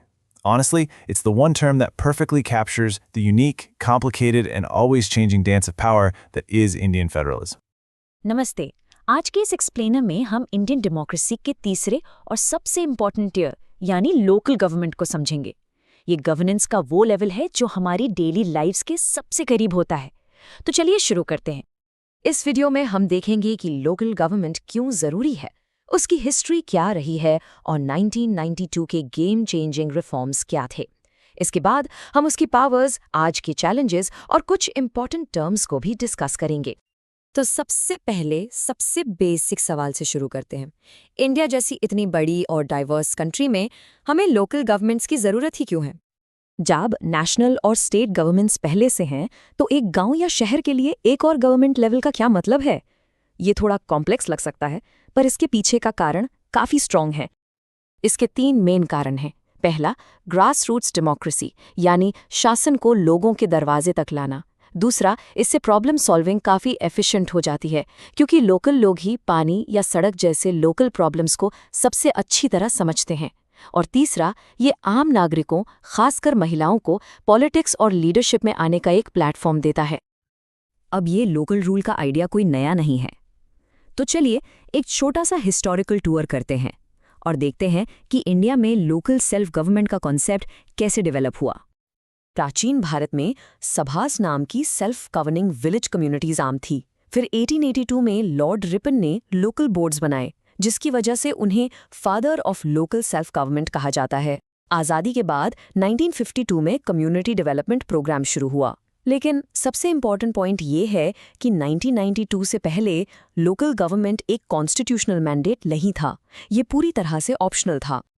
और फिर आया साल 1992, एक landmark year जिसने 2 historical constitutional amendments के through local governance को पूरी तरह से बदल दिया। ये वो मोमेंट था जब सब कुछ बदल गया। और यही सबसे बड़ा टर्निंग पॉइंट है। 1992 में लोकल गवर्नमेंट्स ऑप्शनल से मैंडेटरी कॉन्स्टिट्यूशनल रिक्वायरमेंट बन गए। इस एक बदलाव ने उन्हें असली ताकत और स्थायित्व दिया। ये 2 अलग-अलग लेकिन पैरेलल अमेंडमेंट से किया गया। 73rd अमेंडमेंट पूरी तरह से रूरल एरियाज पर फोकस था, जिससे पंचायती राज सिस्टम स्थापित हुआ। वहीं 74th अमेंडमेंट का फोकस शहरी इलाके जैसे सिटीज और टाउन्स थे। दोनों का मकसद एक ही था, पावर को सही मायने में डिसेंट्रलाइज करना। 73rd अमेंडमेंट ने रूरल गवर्नेंस के लिए एक यूनिफॉर्म 3-tier स्ट्रक्चर बनाया। सबसे नीचे विलेज लेवल पर है ग्राम पंचायत, बीच में आता है मंडल या ब्लॉक पंचायत जो कुछ गांव को कवर करता है, और इस स्ट्रक्चर के टॉप पर डिस्ट्रिक्ट लेवल पर है जिला पंचायत। इस अमेंडमेंट में कुछ जरूरी प्रोविजंस भी लाए गए ताकि ये सिस्टम ठीक से काम करे। ग्राम सभा, जिसमें गांव के सभी रजिस्टर्ड वोटर्स शामिल होते हैं, इस डायरेक्ट डेमोक्रेसी की नींव है। सभी मेंबर्स 5 साल के टर्म के लिए डायरेक्टली चुने जाते हैं, और फेयरनेस और ऑटोनॉमी के लिए इलेक्शंस के लिए इंडिपेंडेंट स्टेट इलेक्शन कमीशंस बनाए गए और फंडिंग के लिए स्टेट फाइनेंस कमीशंस का गठन हुआ। शायद इस अमेंडमेंट का सबसे प्रोग्रेसिव और रेवोल्यूशनरी फीचर था महिलाओं के लिए रिजर्वेशन। लोकल बॉडीज में कम से कम 1/3 सीट्स महिलाओं के लिए रिजर्व की गईं। ये पॉलिटिकल एम्पावरमेंट और जेंडर इक्वालिटी की दिशा में एक बहुत बड़ा कदम था। अब आते हैं 74th अमेंडमेंट पर, जिसने अर्बन एरियाज के लिए उनके साइज के हिसाब से 3 तरह की गवर्निंग बॉडीज बनाई। जो इलाके रूरल से अर्बन बन रहे हैं वहां नगर पंचायत होते हैं, छोटे शहरों के लिए म्यूनिसिपल काउंसिल्स हैं, और दिल्ली या मुंबई जैसे बड़े मेट्रोपॉलिटन सिटीज के लिए पावरफुल म्यूनिसिपल कॉर्पोरेशंस होते हैं। तो इन नई लोकल गवर्नमेंट्स को असल में क्या पावर्स और रिस्पॉन्सिबिलिटीज दी गई? ये किन चीजों के इंचार्ज हैं? कॉन्स्टिट्यूशन के 11th शेड्यूल में 29 सब्जेक्ट्स हैं जो पंचायत्स को ट्रांसफर किए जा सकते हैं। ये काफ़ी बड़ी और इम्पॉर्टेंट लिस्ट है, जिसमें एग्रीकल्चर और वाटर मैनेजमेंट से लेकर rural housing, poverty alleviation programmes और यहाँ तक कि प्राइमरी और सेकेंडरी एजुकेशन भी शामिल है। तो कानून बन गए और स्ट्रक्चर भी तैयार हो गया, लेकिन ज़मीनी सच्चाई क्या है? आइए देखते हैं आज के मॉडर्न चैलेंजेस जो कानून और उसके इम्प्लीमेंटेशन के बीच के गैप को दिखाते हैं। पहला और सबसे बड़ा चैलेंज है फंड्स की कमी। ज़्यादातर लोकल बॉडीज़ फाइनेंशियल रिसोर्सेज के लिए स्टेट और सेंट्रल गवर्नमेंट्स पर निर्भर रहते हैं। इससे उनकी ऑटोनॉमी और आज़ादी से काम करने की क्षमता बहुत कम हो जाती है। एक दूसरा इसी से जुड़ा हुआ चैलेंज है असली पावर की कमी। भले ही सब्जेक्ट्स कॉन्स्टिट्यूशन में लिखे हैं, लेकिन स्टेट गवर्नमेंट्स अक्सर रियल डिसीजन मेकिंग अथॉरिटी और फंक्शंस को लोकल लेवल पर ट्रांसफ़र करने से हिचकिचाती हैं। और फिर एक सोशल चैलेंज है जिसे पंचायत पति कल्चर के नाम से जाना जाता है।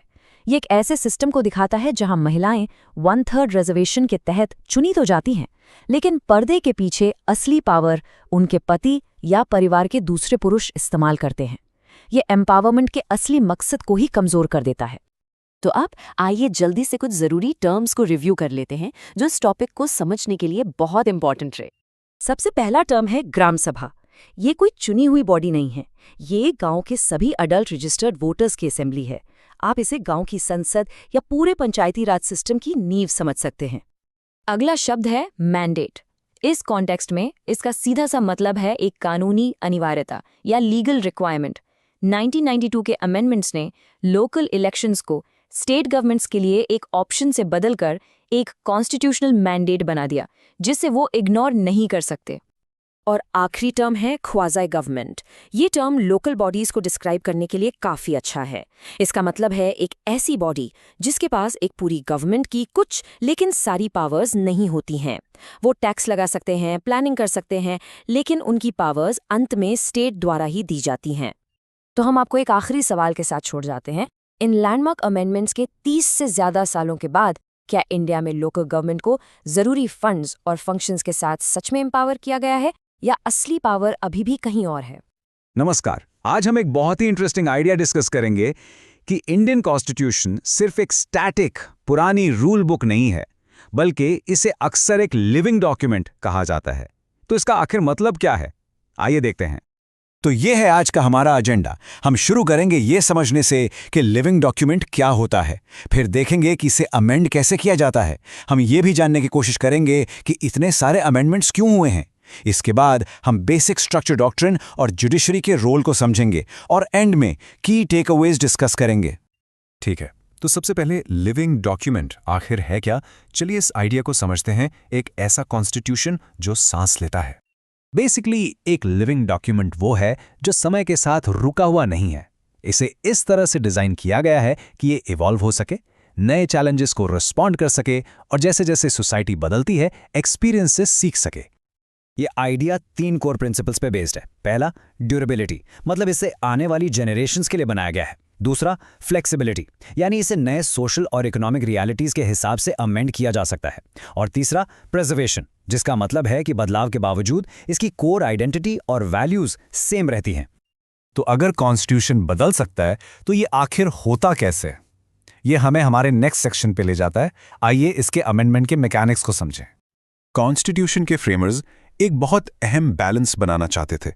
वो नहीं चाहते थे कि ये इतना रिजिड हो कि अडैप्ट न कर पाए और ना ही इतना फ्लेक्सिबल कि इसे जब चाहे जैसा चाहे बदल दिया जाए। इसीलिए उन्होंने एक बीच का रास्ता चुना, जिसके बारे में आर्टिकल 368 में बताया गया है। कॉन्स्टिट्यूशन को अमेंड करने के बेसिकली 3 तरीके हैं। पहला है सिंपल मेजॉरिटी, जिसका यूज माइनर चेंजेस के लिए होता है, जैसे एक ऑर्डिनरी लॉ पास करते हैं। दूसरा और सबसे कॉमन है स्पेशल मेजॉरिटी। इसके लिए 2/3 मेंबर्स की वोटिंग जरूरी है, जो कि हाउस की टोटल स्ट्रेंथ के 50% से ज्यादा होनी चाहिए। और आखिर में फेडरल स्ट्रक्चर को अफेक्ट करने वाले बड़े बदलावों के लिए स्पेशल मेजॉरिटी के साथ साथ कम से कम आधे स्टेट लेजिस्लेचर्स का रैटिफिकेशन भी जरूरी होता है। ये हमें एक कॉमन सवाल पर लाता है, आखिर इतने सारे अमेंडमेंट्स क्यों? क्या ये ओरिजिनल डॉक्यूमेंट की कमजोरी का साइन है या उसकी ताकत का? आज तक इंडियन कॉन्स्टिट्यूशन को 100 से ज्यादा बार अमेंड किया जा चुका है। तो क्रिटिक्स अक्सर ये पूछते हैं, क्या ओरिजिनल ड्राफ्ट कमजोर था? इसका सीधा सा जवाब है नहीं। इन अमेंडमेंट्स के पीछे 3 मुख्य कारण हैं। पहला, टेक्निकल चेंजेस, जिससे छोटे मोटे लीगल गैप्स को ठीक किया जाता है। दूसरा, जुडिशियल इंटरप्रिटेशंस की वजह से, जब पार्लियामेंट और जुडिशरी किसी लॉ के मतलब पर अग्री नहीं करते तो पार्लियामेंट उसकी इंटेंट को क्लियर करने के लिए उसे अमेंड कर सकती है। और तीसरा, पॉलिटिकल कंसेंसस को रिफ्लेक्ट करने के लिए, जैसे लोगों की बदलती एस्पिरेशंस को पूरा करना, फॉर एग्जांपल वोटिंग एज को 21 से 18 करना या जीएसटी लाना। ये हमें इस पूरे टॉपिक के शायद सबसे इंपॉर्टेंट लीगल कॉन्सेप्ट पर लाता है, द बेसिक स्ट्रक्चर डॉक्ट्रिन। ये वो आइडिया है जिसके मुताबिक कॉन्स्टिट्यूशन का एक कोर हिस्सा है जिसे बदला नहीं जा सकता। इस डॉक्ट्रिन को 1973 के लैंडमार्क केशवानंदा भारती केस में इस्टेब्लिश किया गया था। इस केस में सुप्रीम कोर्ट का फैसला बहुत अहम था। कोर्ट ने कहा कि पार्लियामेंट कॉन्स्टिट्यूशन के किसी भी हिस्से को अमेंड कर सकती है, लेकिन वो इसके बेसिक स्ट्रक्चर को नहीं बदल सकती, यानी उस बुनियाद को जिस पर ये टिका है। तो ये बेसिक स्ट्रक्चर है क्या? देखिए, कोर्ट ने इसकी कोई पक्की लिस्ट तो नहीं दी है, लेकिन इसमें कुछ कोर प्रिंसिपल शामिल हैं, जैसे supremacy of the constitution, secularism और डेमोक्रेसी के प्रिंसिपल्स, सेपरेशन ऑफ पावर्स और देश का फेडरल कैरेक्टर। तो इस सब में जुडिशरी का क्या रोल है? जुडिशरी इसमें एक गार्डियन और एक फाइनल इंटरप्रेटर दोनों का काम करती है। यहाँ जुडिशरी का मेन काम एक इंटरप्रेटर का है। भले ही पार्लियामेंट अमेंडमेंट्स लिखती है, लेकिन आखिर में कोर्ट्स ही ये डिसाइड करती हैं कि उन शब्दों का प्रैक्टिकल मतलब क्या होगा। ये जो पार्लियामेंट और जुडिशरी के बीच में कांस्टेंट डायलॉग चलता रहता है, ये जो एक तरह का पुश एंड पुल है, यही असल में कॉन्स्टिट्यूशन को लिविंग बनाए रखता है। ठीक है, तो चलिए अब सभी पॉइंट्स को एक साथ लाते हैं और की टेकअवेज को रिव्यू करते हैं जो आपको याद रखने चाहिए। सबसे पहले आर्टिकल 368 याद रखिए, जो पार्लियामेंट को अमेंड करने की पावर देता है।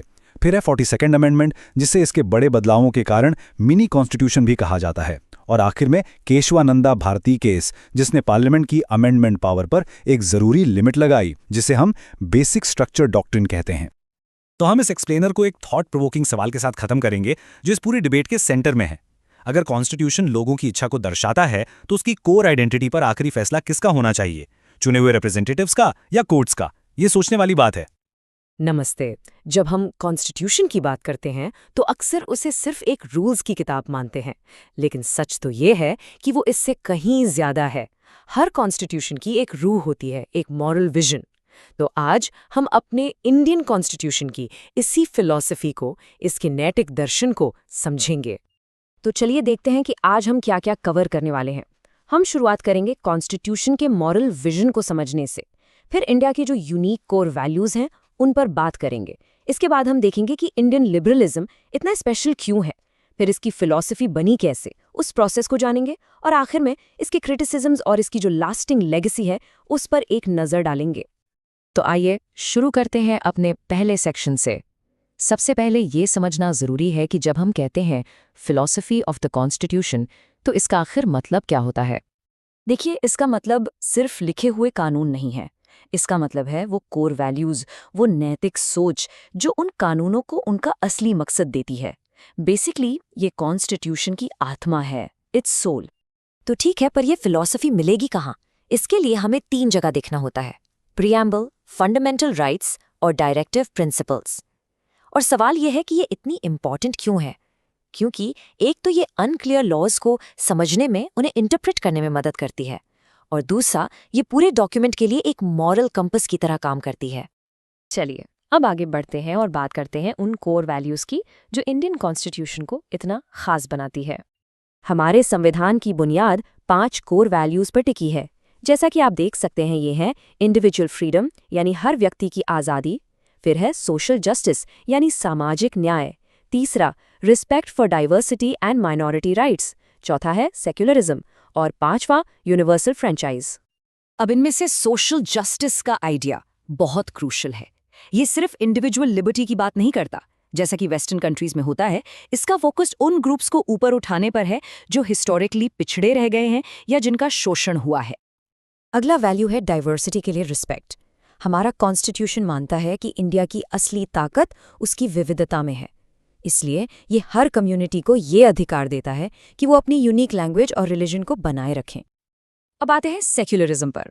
देखिए, इंडिया का सेक्युलरिज्म वेस्टर्न सेक्युलरिज्म से काफ़ी अलग है। यहाँ इसका मतलब है सर्वधर्म संभव, यानी स्टेट सभी धर्मों को बराबर इज्जत देगा, जबकि वेस्ट में स्टेट और रिलीजन के बीच एक स्ट्रिक्ट सेपरेशन होता है, एक दीवार होती है। तो इंडिया सेक्युलरिज्म को प्रैक्टिस कैसे करता है? इसके लिए एक कॉन्सेप्ट है जिसे कहते हैं प्रिंसिपल्ड डिस्टेंस। इसका मतलब है कि स्टेट नॉर्मली तो रिलीजन से एक आदरपूर्वक दूरी बनाकर रखेगा, लेकिन अगर ज़रूरत पड़े, जैसे कि ह्यूमन राइट्स को प्रोटेक्ट करने के लिए या अनटचेबिलिटी जैसे सोशल ईवल्स को रोकने के लिए, तो स्टेट ज़रूर इंटरवीन करेगा। और पांचवा वैल्यू है यूनिवर्सल फ्रेंचाइज। ये उस वक्त का एक बहुत ही बोल्ड, एक बहादुर फैसला था। आज़ादी के शुरुआत से ही हर इंडियन सिटीजन को वोट करने का अधिकार दिया गया, बिना ये देखे कि वो अमीर है या गरीब, उनकी जाति क्या है, या वो पढ़े लिखे हैं या नहीं। अब जब हमने इन कोर वैल्यूज़ को देख लिया है, तो आइए समझते हैं कि ये सब मिलकर कैसे एक बहुत ही स्पेशल किस्म का पॉलिटिकल फ्रेमवर्क, एक अलग तरह का लिबरलिज्म बनाते हैं। सवाल उठता है कि इंडियन कॉन्स्टिट्यूशन को लिबरल क्यों कहते हैं और ये यूनिक कैसे है? देखिए, इसे लिबरल इसलिए कहते हैं क्योंकि ये इंडिविजुअल राइट्स को प्रोटेक्ट करता है, लेकिन इसमें एक यूनिक ट्विस्ट भी है जो इसे दूसरे लिबरल कॉन्स्टिट्यूशन से अलग करता है, और वो ट्विस्ट है कम्युनिटी बेस्ड लिबरलिज्म का कॉन्सेप्ट। ये इस बात पर विश्वास करता है कि एक इंडिविजुअल, एक व्यक्ति सच में आज़ाद तभी हो सकता है जब उसकी पूरी कम्युनिटी को भी रिस्पेक्ट और प्रोटेक्शन मिले। और इसी कम्युनिटी बेस्ड फिलॉसफी की वजह से हमारे कॉन्स्टिट्यूशन में हमें SC/ST कम्युनिटीज़ के लिए रिजर्वेशंस और रिलीजियस माइनॉरिटीज़ के लिए स्पेशल प्रोटेक्शंस जैसे प्रोविजंस देखने को मिलते हैं। ये फिलॉसफी सिर्फ कॉन्स्टिट्यूशन की किताब में नहीं है, ये उस तरीके में भी साफ दिखती है जिस तरीके से कॉन्स्टिट्यूशन को बनाया गया था। इसके बनने के प्रोसेस में 2 खास प्रोसीजरल अचीवमेंट्स थे। पहला था कंसेंसस, मतलब ज़्यादातर फैसले सिर्फ मेजॉरिटी वोट से नहीं बल्कि आपसी बहस और सहमति से लिए गए। और दूसरा था रीजनिंग, यानी हर एक प्रोविजन के पीछे एक लॉजिकल आर्ग्यूमेंट दिया गया कि आखिर ये इंडिया के लिए ठीक क्यों है। आइए अब आखिरी सेक्शन पर चलते हैं। हम सब जानते हैं कि कोई भी डॉक्यूमेंट परफेक्ट नहीं होता, तो एक बैलेंस्ड व्यू के लिए ज़रूरी है कि हम इसके कुछ क्रिटिसिज्म्स और इसकी लास्टिंग लेगेसी दोनों पर ही बात करें। इसके कुछ कॉमन क्रिटिसिज्म्स हैं। एक है सेंट्रलाइजेशन, यानी ये सेंट्रल गवर्नमेंट को बहुत ज़्यादा पावर देता है। दूसरा है कॉम्प्लेक्सिटी, इसकी लीगल लैंग्वेज इतनी मुश्किल है कि इसे लॉयर्स पैराडाइज भी कहते हैं।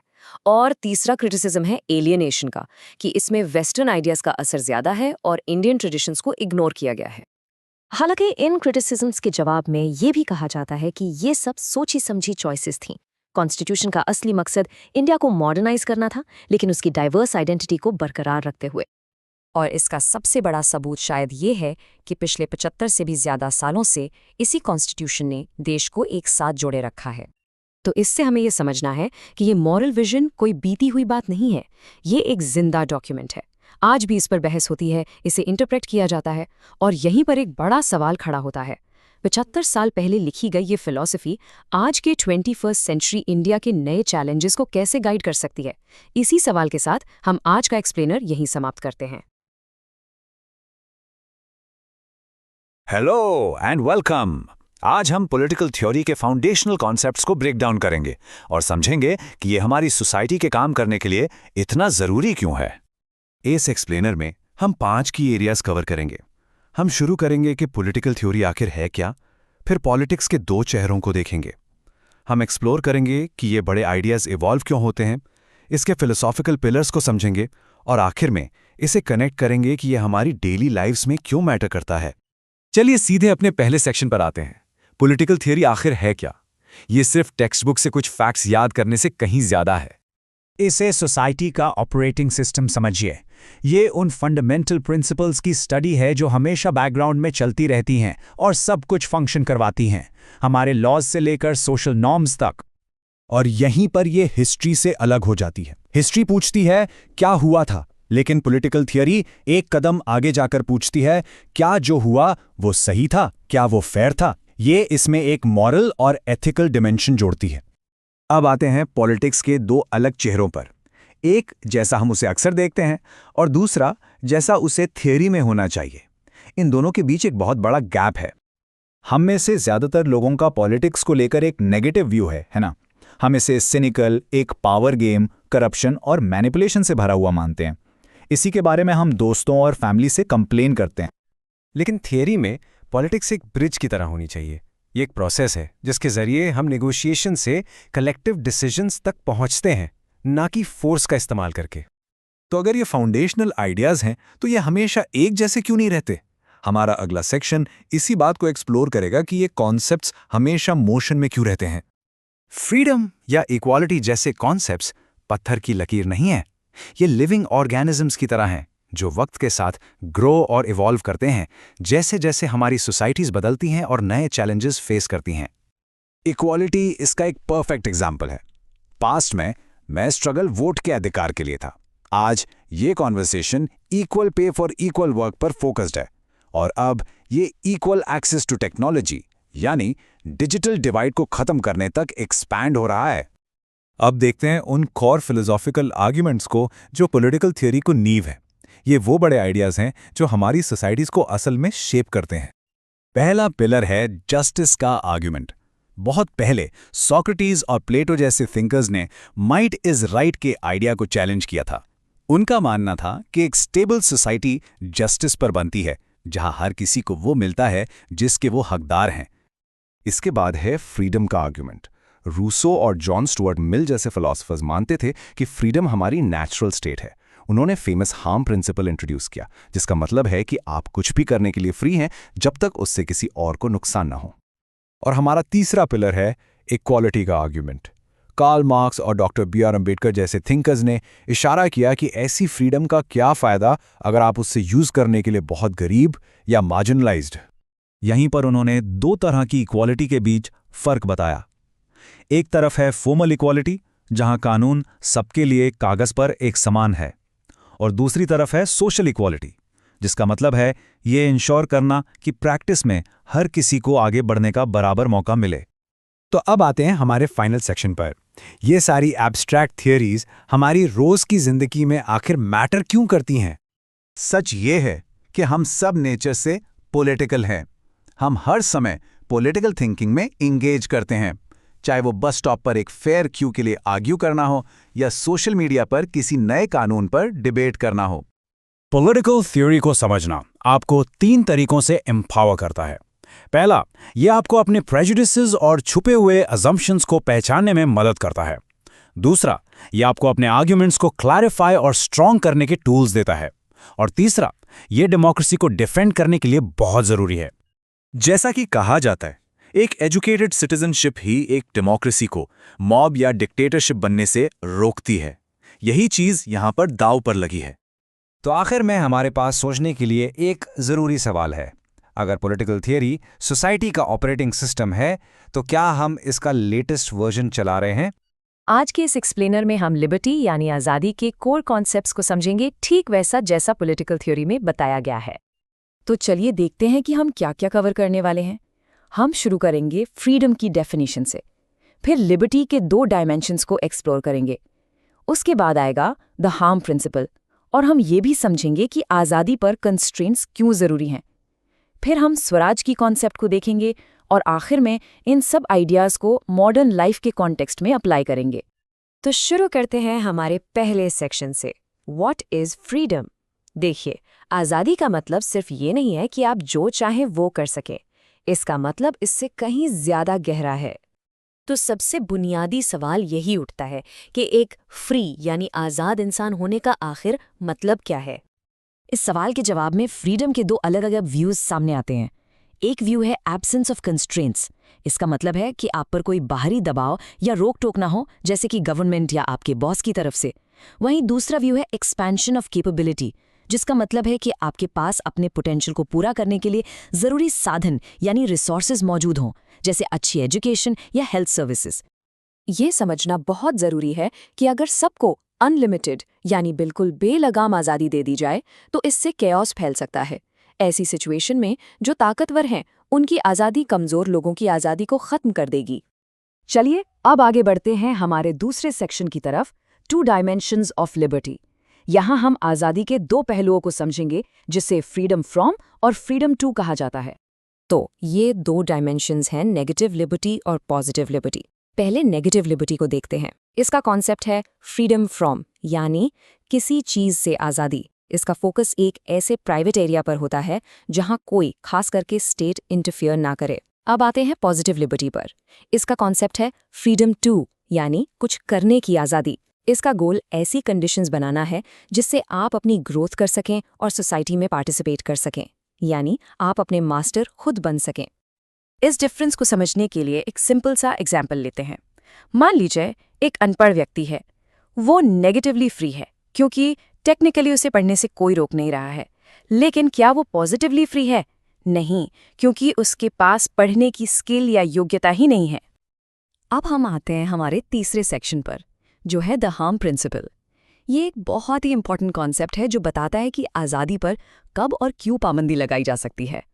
इस प्रिंसिपल को मशहूर फिलोसोफर जॉन स्टुअर्ट मिल ने दिया था। तो हार्म प्रिंसिपल कहता क्या है? बिल्कुल सिंपल शब्दों में ये कहता है कि सरकार किसी भी व्यक्ति की आज़ादी में तभी दखल दे सकती है जब उसके एक्शन से किसी दूसरे को नुकसान यानी हार्म पहुंच रहा हो। मिल ने इसको आगे एक्सप्लेन करने के लिए एक्शंस को 2 तरह से बांटा है। पहले हैं सेल्फ रिगार्डिंग एक्शंस। ये वो काम है जिनका असर सिर्फ आप पर पड़ता है, स्टेट का इसमें कोई काम नहीं है। एग्जाम्पल के लिए, आप क्या खाते हैं। फिर आते हैं अदर रिगार्डिंग एक्शंस। ये वो काम है जिनका असर दूसरों पर पड़ता है और उन्हें नुकसान पहुंचा सकता है, जैसे ड्रंक ड्राइविंग या रात के 3 बजे तेज म्यूजिक चलाना। ऐसे मामलों में स्टेट आप पर कंस्ट्रेंट्स यानी पाबंदियां लगा सकती है। ओके, तो अब हम अपने चौथे सेक्शन पर हैं, व्हाई वी नीड कंस्ट्रेंट्स। यहाँ हम ये समझेंगे कि आखिर समाज में व्यवस्था यानी सोशल ऑर्डर बनाए रखने के लिए हमें इन पाबंदियों की ज़रूरत ही क्यों पड़ती है। तो एक लॉजिकल सवाल मन में आता है, अगर आज़ादी इतनी ही ज़रूरी चीज़ है तो फिर हमें टोटल यानी पूरी तरह से अनलिमिटेड फ्रीडम क्यों नहीं मिल सकती? देखिए, हम कंस्ट्रेंट्स इसलिए मानते हैं क्योंकि इसके कुछ इंपॉर्टेंट रीजंस हैं। ये पाबंदियां जिसकी लाठी उसकी भैंस वाली सिचुएशन को रोकती हैं, ये कमज़ोर को ताकतवर से बचाती हैं, लोगों की आज़ादी के बीच जो टकराव होता है उन्हें सुलझाती हैं, और सबसे ज़रूरी, इन्हीं की वजह से सोसाइटी में एक ऑर्डर बना रहता है। चलिए अब हम आज़ादी के कॉन्सेप्ट को एक अलग इंडियन पर्सपेक्टिव से देखते हैं। हमारा 5वां सेक्शन है द कॉन्सेप्ट ऑफ स्वराज, जिसे महात्मा गांधी ने हमारे सामने रखा। तो ये कॉन्सेप्ट है स्वराज। महात्मा गांधी के मुताबिक स्वराज का मतलब है रूल ओवर द सेल्फ, यानी खुद अपने ऊपर शासन करना। यहाँ ये समझना बहुत ज़रूरी है कि स्वराज का मतलब सिर्फ किसी बाहरी फॉरेन रूल से आज़ादी पाना नहीं है, बल्कि इसका असली मतलब है रूल ओवर द सेल्फ। एक इंसान सच में आज़ाद तभी है जब उसका खुद पर कंट्रोल हो, जब वो एक सम्मानजनक और नैतिक उद्देश्य के साथ अपनी जिंदगी जिए। तो अब तक हमने जितने भी कॉन्सेप्ट समझे हैं उन्हें आज की दुनिया से जोड़कर देखते हैं। हमारा आखिरी सेक्शन है फ्रीडम इन मॉडर्न लाइफ, और इसके लिए हम सोशल मीडिया का डिलेमा डिस्कस करेंगे। हाँ, हमारा मॉडर्न एग्जाम्पल है सोशल मीडिया। आपने देखा होगा सोशल मीडिया पर आज़ादी को लेकर हमेशा एक तनाव बना रहता है। एक तरफ नेगेटिव लिबर्टी का कॉन्सेप्ट कहता है कि मुझे जो मन करे वो पोस्ट करने की आज़ादी होनी चाहिए बिना सरकार के डर के, लेकिन दूसरी तरफ हार्म प्रिंसिपल कहता है कि प्लेटफॉर्म को हेट स्पीच या गलत जानकारी को हटाना चाहिए क्योंकि इससे दूसरे लोगों को नुकसान पहुंचता है। तो यहाँ इंटरफेरेंस रोकने और नुकसान रोकने के बीच एक सीधा कॉन्फ्लिक्ट पैदा हो जाता है। और यही कॉन्फ्लिक्ट हमें एक बहुत ही ज़रूरी सवाल पर लाकर खड़ा कर देता है। इस डिजिटल दुनिया में आखिर किसकी आज़ादी ज़्यादा मायने रखती है, बोलने वाले की या पूरी कम्युनिटी की? हेलो एवरीवन, हम सब इक्वालिटी या समानता शब्द अक्सर सुनते हैं, न्यूज़ में, सोशल मीडिया पर, डिस्कशंस में, हर जगह। लेकिन क्या हम इसका असली मतलब जानते हैं? चलिए इस कॉन्सेप्ट को अच्छे से समझते हैं, क्योंकि ये एक बहुत पावरफुल आइडिया है और ये सिर्फ सेमनेस या एक जैसा होने से कहीं ज़्यादा है। तो इस एक्सप्लेनर में हम क्या क्या कवर करेंगे? सबसे पहले हम इक्वालिटी के कोर आइडिया को समझेंगे, फिर उसके 3 इंपॉर्टेंट डायमेंशंस देखेंगे, उसके बाद फॉर्मल और सब्सटेंशियल इक्वालिटी के बीच का फ़र्क जानेंगे और देखेंगे कि ये प्रैक्टिस में कैसे काम करता है, और आखिर में सारे मेन प्रिंसिपल्स को समराइज करेंगे। तो चलिए सबसे पहले और सबसे बेसिक सवाल से शुरू करते हैं। जब हम इक्वालिटी कहते हैं तो आखिर इसका मतलब होता क्या है? इक्वालिटी का सबसे फंडामेंटल मतलब यह है कि हर इंसान सिर्फ इसलिए कि वो एक इंसान है, इक्वल वर्थ और डिग्निटी डिजर्व करता है। ये इस बारे में नहीं है कि हम सब एक जैसे हैं, बल्कि इस बारे में है कि हम सबकी वैल्यू एक बराबर है। और यहीं पर एक बहुत कॉमन कन्फ्यूजन को दूर करना ज़रूरी है। इक्वालिटी का मतलब सेमनेस बिल्कुल नहीं होता। इसका मतलब ये नहीं है कि सब लोग एक जैसे दिखने चाहिए या एक जैसा काम करना चाहिए। नहीं, इक्वालिटी का मतलब है इक्वल वर्थ, यानी सबकी कीमत बराबर है, जबकि सेमनेस का मतलब है सबको एक जैसा बना देना, जो कि इस कॉन्सेप्ट का एक गलत इंटरप्रिटेशन है। तो फिर इक्वालिटी का असली गोल क्या है? इसका सबसे इंपॉर्टेंट गोल ये है कि आपके ज़िंदगी की शुरुआत, यानी आपका स्टार्टिंग पोजीशन, आप किस परिवार में, किस जेंडर के साथ या कहाँ पैदा हुए, ये सब आपकी मंजिल यानी आपके फिनिश लाइन को डिसाइड ना करे। लेकिन इस गोल तक पहुंचना इतना आसान नहीं है, क्योंकि इक्वालिटी को एक सिंगल कॉन्सेप्ट नहीं है। इसके 3 अलग अलग लेकिन बहुत इंपॉर्टेंट डायमेंशंस हैं। आइए उन्हें एक एक करके एक्सप्लोर करते हैं। पहला डायमेंशन है पॉलिटिकल इक्वालिटी। ये सबसे फाउंडेशनल लेवल है। इसका सीधा सा मतलब है कि पॉलिटिकल स्फीयर में, कानून की नज़र में, हर सिटीजन का स्टेटस और पावर एक समान है। इसका सबसे अच्छा एग्जाम्पल है यूनिवर्सल अडल्ट फ्रेंचाइज, यानी 1 पर्सन 1 वोट 1 वैल्यू। हर व्यक्ति के वोट की कीमत बराबर है, लेकिन यहाँ एक बहुत बड़ी लिमिटेशन है। सिर्फ वोट देने का अधिकार मिल जाने से समाज में मौजूद इकोनॉमिक या सोशल इनइक्वालिटी अपने आप खत्म नहीं हो जाती। इसीलिए हम आते हैं दूसरे डायमेंशन पर, सोशल इक्वालिटी। इसका मेन फोकस इस बात पर है कि सभी लोगों को पब्लिक रिसोर्सेज तक इक्वल एक्सेस मिले और समाज से एक्सक्लूजन या भेदभाव की दीवारों को हटाया जाए। ये किन चीज़ों को टारगेट करता है? ये उन ऑब्स्टेकल्स को हटाने की बात करता है, जैसे कि कास्ट सिस्टम, अनटचेबिलिटी और डिस्क्रिमिनेशन के खिलाफ लड़ता है, और महिलाओं के लिए जो ग्लास सीलिंग है उसे तोड़ने की कोशिश करता है। इसका असली गोल है कि सबको एजुकेशन, हेल्थ केयर और पानी जैसी ज़रूरी चीज़ें बिना किसी भेदभाव के मिलनी चाहिए। और तीसरा और अक्सर सबसे कंट्रोवर्शियल डायमेंशन है इकोनॉमिक इक्वालिटी। यहाँ एक बात क्लियर करना बहुत ज़रूरी है। इसका मतलब ये बिल्कुल नहीं है कि सबकी इनकम या वेल्थ बराबर हो। इसका फोकस अल्ट्रा रिच और अल्ट्रा पुअर के बीच के बहुत बड़े गैप को कम करना है, ताकि हर इंसान के लिए एक minimum standard of living ensure किया जा सके। तो अब तक हमने इक्वालिटी के डायमेंशंस को समझ लिया है, लेकिन इन्हें हासिल कैसे किया जाए? यहीं पर एक बहुत बड़ी डिबेट शुरू होती है जो हमें दो अलग-अलग अप्रोचेस की तरफ ले जाती है। एक तरफ है फॉर्मल इक्वालिटी, जिसे सेम रूल्स अप्रोच भी कहते हैं। ये कहता है कि कानून को अंधा होना चाहिए और सबके साथ एक जैसा बर्ताव करना चाहिए। दूसरी तरफ है सब्सटेंशियल इक्वालिटी, यानी फेयर रिजल्ट्स अप्रोच। ये मानता है कि एक सच में इक्वल आउटकम पाने के लिए हो सकता है हमें कुछ लोगों को अलग तरीके से ट्रीट करना पड़े। ये कोर्ट कानून राजा और भिखारी के लिए एक जैसा है, फॉर्मल इक्वालिटी के प्रिंसिपल को बिल्कुल अच्छे से समझाता है। लेकिन इसमें एक प्रैक्टिकल फ्लॉ है। एक भिखारी कभी भी एक राजा जितना महंगा वकील अफोर्ड नहीं कर सकता, तो सेम रूल्स होने के बावजूद लड़ाई फेयर नहीं हुई। और यहीं पर सब्सटैंटिव इक्वालिटी का रोल आता है। इसके रियल वर्ल्ड एग्जाम्पल्स क्या हैं? जैसे गरीब बैकग्राउंड के स्टूडेंट्स के लिए स्पेशल स्कॉलरशिप्स देना या वर्किंग वुमेन को मैटरनिटी लीव देना। देखा जाए तो ये टेक्निकली अनइक्वल ट्रीटमेंट्स हैं, लेकिन इनका मकसद एक इक्वल आउटकम, एक बराबर का नतीजा क्रिएट करना है। तो हमने थ्योरी तो काफ़ी डिस्कस कर ली। अब देखते हैं कि ये आइडियाज़ असली दुनिया में अलग अलग मूवमेंट्स और सरकारी पॉलिसीज़ के जरिए कैसे अप्लाई होते हैं।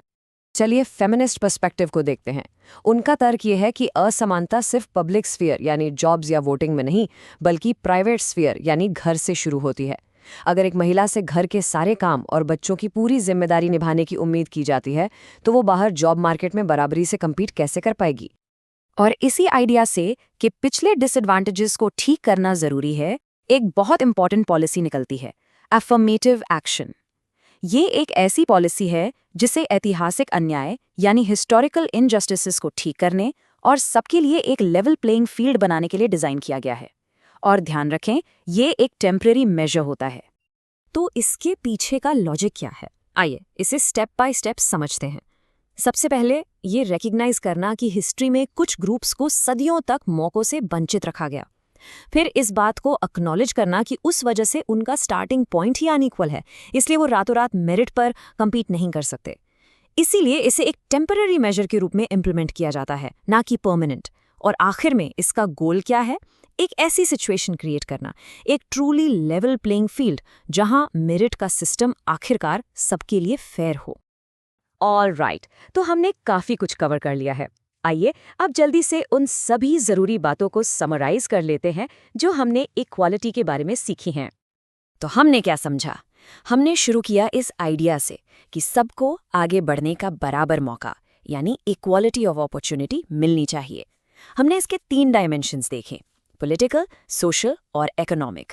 फिर हमने सब्सटेंटिव इक्वालिटी के ज़रूरी कॉन्सेप्ट को जाना कि फेयर रिजल्ट्स के लिए अलग ट्रीटमेंट ज़रूरी हो सकता है। और आखिर में हमने देखा कि एफर्मेटिव एक्शन जैसी पॉलिसीज़ पिछली गलतियों का सुधार कर एक बेहतर फ्यूचर बनाने की कोशिश कैसे करती हैं। इस एक्सप्लेनर को हम एक आखिरी लेकिन बहुत इंपॉर्टेंट सवाल के साथ ख़त्म करेंगे, जिसके बारे में आप सोच सकते हैं। एक सोसाइटी को सच्ची समानता हासिल करने के लिए सेम रूल्स अप्रोच और फेयर रिजल्ट्स अप्रोच के बीच में सही बैलेंस कैसे बनाना चाहिए? सोशल जस्टिस, ये टर्म आप हर जगह सुनते होंगे, राइट? टीवी पे, सोशल मीडिया पे, हर जगह। लेकिन इसका असली मतलब क्या है? I mean from a political theory perspective. चलिए आज इसे ठीक से ब्रेक डाउन करते हैं। Okay, so here's our game plan. सबसे पहले we'll figure out what social justice actually is. फिर हम इसके 3 मेन प्रिंसिपल्स को समझेंगे। उसके बाद we'll dive into a fascinating thought experiment. It's called Rawls veil of ignorance. And finally हम डिस्ट्रीब्यूटिव जस्टिस की बड़ी डिबेट को टच करके सब कुछ समराइज करेंगे। Ready? Let's go. Alright, first things first, what is social justice really? You know, a lot of people mix it up with charity, but trust me, it's so much more than that. ये सब fairness के बारे में है, न्याय के बारे में। एसेंशली सोशल जस्टिस का मतलब है कि ये स्टेट की यानी सरकार की एक फंडामेंटल मॉरल ड्यूटी है टू मेक श्योर कि हर सिटीजन को एक फेयर लाइफ मिले। तो ये होता कैसे है? Well, by justly distributing society's burdens and benefits. So burdens क्या है? चीजें जैसे टैक्सेस, और बेनिफिट्स वो है jobs, wealth, opportunities, all that stuff. और ये पॉइंट बहुत इंपॉर्टेंट है, जस्टिस और चैरिटी में फर्क। देखिए, जस्टिस एक राइट है, एक अधिकार, ये स्टेट की रिस्पॉन्सिबिलिटी है। लेकिन चैरिटी वो तो वॉलंटरी है, किसी की मर्जी पर डिपेंड करता है। जस्टिस एक सिस्टम बनाता है फेयरनेस के लिए, जबकि चैरिटी में ऐसी कोई गारंटी नहीं होती। So the big question is, how do you actually build a just society? एक न्यायपूर्ण समाज बनता कैसे है? Philosophers कहते हैं कि ये सब 3 important principles को बैलेंस करने पर डिपेंड करता है. It's a real balancing act. Okay, so पहला प्रिंसिपल है इक्वल ट्रीटमेंट फॉर इक्वल्स। ये सिंपल है। इसका मतलब है कि आप लोगों को उनकी जाति, रेस या जेंडर के बेसिस पर अलग अलग ट्रीट नहीं कर सकते। एक classic example, equal pay for equal work. फिर आता है दूसरा प्रिंसिपल, प्रोपोर्शनेट जस्टिस। ये मेरिट के बारे में है। द आइडिया इज कि ये भी फेयर है कि अगर कोई ज़्यादा एफर्ट डालता है, ज़्यादा रिस्क लेता है या उसके पास बेटर स्किल्स है तो उसे ज़्यादा रिवॉर्ड मिले। Make sense, right? और आखिर में तीसरा और बहुत ही क्रूशियल प्रिंसिपल है रिकग्निशन ऑफ स्पेशल नीड्स। ये कहता है कि ट्रूली जस्ट होने के लिए हमें कुछ लोगों को उनकी स्पेशल ज़रूरतों के हिसाब से अलग ट्रीट करना पड़ता है ताकि वो भी एक डिग्निफाइड लाइफ जी सकें। अब हम आते हैं जस्टिस की शायद सबसे पावरफुल थ्योरीज में से एक पर। ये फिलोसोफर जॉन रॉल्स ने दी थी। उनका well of ignorance thought experiment, I am telling you, इसने फेयरनेस के बारे में सोचने का पूरा तरीका ही बदल दिया। So this is the man, John Rawls. और उन्होंने एक कमाल का तरीका निकाला ये सोचने के लिए कि एक सच में जस्ट सोसाइटी कैसी दिखेगी। उनका पूरा आइडिया एक सिंपल से सवाल से शुरू होता है। रॉल्स ने ये फंडामेंटल सवाल पूछा, हम ये कैसे डिसाइड कर सकते हैं कि क्या फेयर है जब हम सब अपने अपने सेल्फ इंटरेस्ट से बायस्ड हैं? सोचो इसके बारे में। अगर मैं अमीर हूं तो मैं ऐसी पॉलिसीज चाहूंगा जो अमीर लोगों की हेल्प करें। अगर मैं गरीब हूं तो मैं ऐसी पॉलिसीज चाहूंगा जो गरीबों की मदद करें। तो फिर असली फेयरनेस कहां से आएगी? उनका जवाब था ये brilliant thought experiment, the well of ignorance. बस 1 मिनट के लिए इमेजिन करो कि आप एक नई सोसाइटी डिजाइन कर रहे हो, लेकिन आप एक पर्दे के पीछे हो। आपको बिल्कुल नहीं पता कि पर्दा हटने के बाद आप उस सोसाइटी में कौन होंगे, अमीर या गरीब, हेल्दी या बीमार, कुछ नहीं पता। रॉल्स ने कहा कि ऐसी सिचुएशन में कोई भी समझदार इंसान एक ऐसी सोसाइटी बनाएगा जो अपने सबसे कमज़ोर लोगों का सबसे ज़्यादा ख्याल रखे। क्यों? क्योंकि क्या पता वो कमज़ोर इंसान आप ही निकलो। और ये सिर्फ एक एकेडमिक थ्योरी नहीं है। रॉल्स की इस सोच का असर हम आज की रियल वर्ल्ड पॉलिसीज में साफ देख सकते हैं। चीज़ें जैसे कि पब्लिक एजुकेशन, जिससे हर बच्चे को पढ़ने का मौका मिलता है, या यूनिवर्सल हेल्थ केयर, जो इंश्योर करता है कि कोई भी इलाज के बिना ना रहे। ये सब इसी आइडिया पर बेस्ड हैं कि एक जस्ट सोसाइटी को अपने सबसे वल्नरेबल लोगों को सपोर्ट करना ही पड़ता है। सो रॉल्स की थ्योरी हमें इस बारे में सोचने पर मजबूर करती है कि चीज़ें एक्चुअली बाडी कैसी जानी चाहिए। और यहीं से कॉन्सेप्ट आता है डिस्ट्रीब्यूटिव जस्टिस का। It sounds complex but it's a simple question. Society के पास जो भी रिसोर्सेज, गुड्स और सर्विसेज हैं, उन्हें फेयर तरीके से कैसे डिस्ट्रीब्यूट किया जाए? इसमें बेसिकली 2 कैंप्स हैं। एक तरफ है फ्री मार्केट अप्रोच। ये कहता है मार्केट को डिसाइड करने दो, जिसके पास पैसे हैं उसको चीज़ें मिलेंगी, सिंपल। दूसरी तरफ है गवर्नमेंट इंटरवेंशन अप्रोच। ये आर्ग्यू करता है कि स्टेट को बीच में आना पड़ेगा ताकि सबको कम से कम एक मिनिमम बेसिक लाइफ तो मिल ही जाए। बट यू नो व्हाट, ज़्यादातर मॉडर्न डेमोक्रेसीज में एक जनरल कंसेंसस बन गया है। वो मानते हैं कि असली जस्टिस के लिए ये ज़रूरी है कि स्टेट सबको बेसिक नेसेसिटीज़ प्रोवाइड करे, जैसे खाना, घर, एजुकेशन, ताकि हर किसी को कम्पीट करने का कम से कम एक फेयर चांस तो मिले। फ्यू, हमने काफ़ी कुछ कवर कर लिया है, तो चलिए इस सबको एक क्विक फाइनल चेकलिस्ट में समराइज करते हैं, जो key takeaways. So what are the big takeaways? पहला, जस्टिस फेयरनेस है, ये कोई दया नहीं, ये एक राइट है। दूसरा, हमेशा एक कॉन्फ्लिक्ट रहता है मेरिट को रिवॉर्ड करने और ज़रूरतमंद की मदद करने के बीच, और उस बैलेंस को ढूंढना ही की है। तीसरा, जॉन रॉल्स का veil of ignorance fair laws design करने के लिए एक ज़बरदस्त टूल है। और आखिर में इस सब का अल्टीमेट गोल है एक ऐसी सोसाइटी की तरफ बढ़ना जहां माइट इज़ राइट ना हो, बल्कि जो सबसे कमज़ोर है उसको प्रोटेक्शन मिले। तो मैं आपको इस एक सवाल के साथ छोड़ना चाहता हूं। जब आप आज की सोसाइटी को देखते हैं, आपको क्या लगता है हम कितना अच्छा बैलेंस बना पा रहे हैं मेरिट को रिवॉर्ड करने में और उन लोगों की मदद करने में जिन्हें सबसे ज़्यादा ज़रूरत है? ज़रूर सोचिए इस बारे में। नमस्ते और वेलकम। आज हम पॉलिटिकल थ्योरी के एक बहुत ही फंडामेंटल कॉन्सेप्ट को समझने जा रहे हैं, राइट्स। ये आखिर होते क्या हैं, कहाँ से आते हैं और इनकी इतनी इंपॉर्टेंस क्यों है? चलिए शुरू करते हैं। इस एक्सप्लेनर में हम 5 की एरियाज कवर करेंगे। सबसे पहले हम राइट्स को डिफाइन करेंगे, फिर उनके ओरिजिन को समझेंगे, उसके बाद हम देखेंगे कि राइट्स कितने टाइप के होते हैं, उनके साथ क्या रिस्पॉन्सिबिलिटीज आती हैं, और आखिर में हम मॉडर्न ह्यूमन राइट्स के कॉन्सेप्ट पर बात करेंगे। तो सबसे पहले राइट्स आखिर हैं क्या? चलिए इस कोर कॉन्सेप्ट को ब्रेक डाउन करते हैं। तो एक राइट असल में है क्या? देखिए, ये समझना बहुत ज़रूरी है कि राइट सिर्फ आपकी कोई पर्सनल डिज़ायर या इच्छा नहीं है, ये उससे कहीं ज़्यादा प्रोफाउंड है। तो आखिर एक सिंपल सी विश को एक रिकग्नाइज्ड राइट बनने के लिए क्या चाहिए होता है? एक राइट को समझने का सबसे अच्छा तरीका है उसे एक जस्टिफाइड क्लेम मानना। लेकिन किसी भी क्लेम को सच में एक राइट मानने के लिए उसे एक 3 पार्ट टेस्ट पास करना पड़ता है। तो ये है वो 3 पार्ट टेस्ट जो हर राइट को पास करना होता है। पहला, वो एक इंटाइटलमेंट होना चाहिए, यानी एक ऐसी चीज़ जो आपको सिर्फ एक ह्यूमन होने के नाते मिलती है। दूसरा, उसे सोसाइटी से रिकग्निशन मिलनी चाहिए, एक मॉरल या सोशल गुड के तौर पर। और तीसरा, उसे एनफोर्समेंट की ज़रूरत है, यानी स्टेट और उसके लॉज उसे प्रोटेक्ट करें। और यहीं से हम एक बहुत इंपॉर्टेंट डिस्टिंक्शन पर आते हैं, राइट और प्रिविलेज के बीच का फ़र्क। देखिए, राइट एक यूनिवर्सल एंटाइटलमेंट है जो हर किसी को मिलता है, जबकि प्रिविलेज एक स्पेशल परमिशन है जो सिर्फ कुछ गिने चुने लोगों को दी जाती है। अब जब हम जान गए हैं कि राइट क्या होता है, तो अगला लॉजिकल सवाल ये है कि ये आते कहाँ से हैं। चलिए इनके ओरिजिन को एक्सप्लोर करते हैं।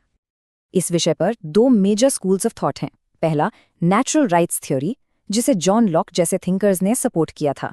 ये थ्योरी कहती है कि राइट्स इनहेरेंट होते हैं, वो हमें नेचर या गॉड से मिलते हैं और हम उनके साथ पैदा होते हैं, जैसे लाइफ, लिबर्टी और प्रॉपर्टी।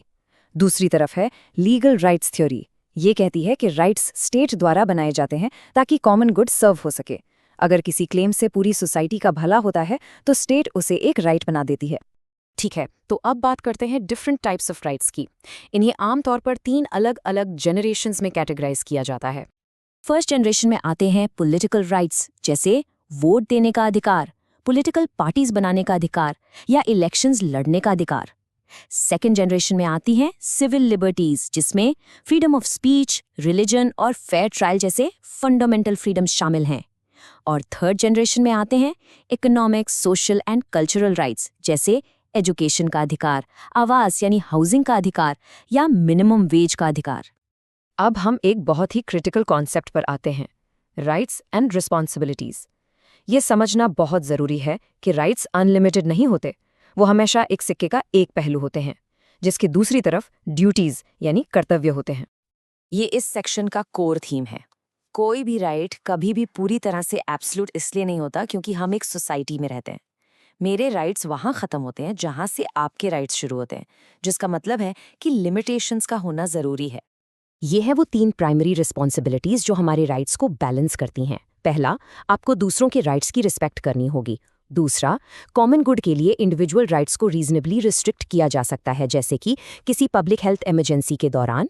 और तीसरा, आपको स्टेट के उन लॉज को मानना होगा जो बदले में आपकी इन्हीं राइट्स को प्रोटेक्ट करते हैं। चलिए अब बात करते हैं उस मॉडर्न यूनिवर्सल फ्रेमवर्क की जिसे हम ह्यूमन राइट्स कहते हैं, एक ऐसा स्टैंडर्ड जो हर किसी के लिए हर जगह है। इस मॉडर्न फ्रेमवर्क की ऑफिशियल शुरुआत 1948 में हुई, जब यूनाइटेड नेशंस ने universal declaration of human rights को एस्टैब्लिश किया। लेकिन बात यहीं नहीं रुकी। आज हम नए चैलेंजेस के जवाब में न्यू राइट्स को उभरते हुए देख रहे हैं, जैसे कि right to a clean environment और राइट टू इन्फॉर्मेशन। तो एक राइट की पूरी जर्नी को समराइज करें तो इसके लिए ज़रूरी है कि एक इंडिविजुअल क्लेम करे, सोसाइटी उस क्लेम को वैलिड और इम्पॉर्टेंट मानकर एक्सेप्ट करें और स्टेट अपनी पावर का इस्तेमाल करके उसे इन्फोर्स करे। और हम इस एक्सप्लेनर को आपके लिए एक सवाल के साथ ख़त्म करते हैं। जैसे जैसे हमारी सोसाइटी नई टेक्नोलॉजीज़ और नए चैलेंजेस के साथ इवॉल्व कर रही हैं, आपको क्या लगता है अगला न्यू राइट कौन सा होगा जिसे ह्यूमैनिटी डिमांड करेगी? इस पर ज़रूर सोचिए। नमस्कार, आज हम एक बहुत इंपॉर्टेंट टॉपिक डिस्कस करेंगे, सिटीजनशिप। ये शब्द आपने कई बार सुना होगा, बट इसका अस्तित्व क्या है, इसके मायने क्या हैं और ये हमारे राइट्स और आइडेंटिटी के लिए इतना ज़रूरी क्यों है, आइए समझते हैं। इस एक्सप्लेनर में हम 6 की एरियाज कवर करेंगे। सबसे पहले हम सिटीजनशिप के बेसिक डेफिनेशन देखेंगे, फिर फुल एंड इक्वल मेंबरशिप का आखिर मतलब क्या होता है उसे समझेंगे।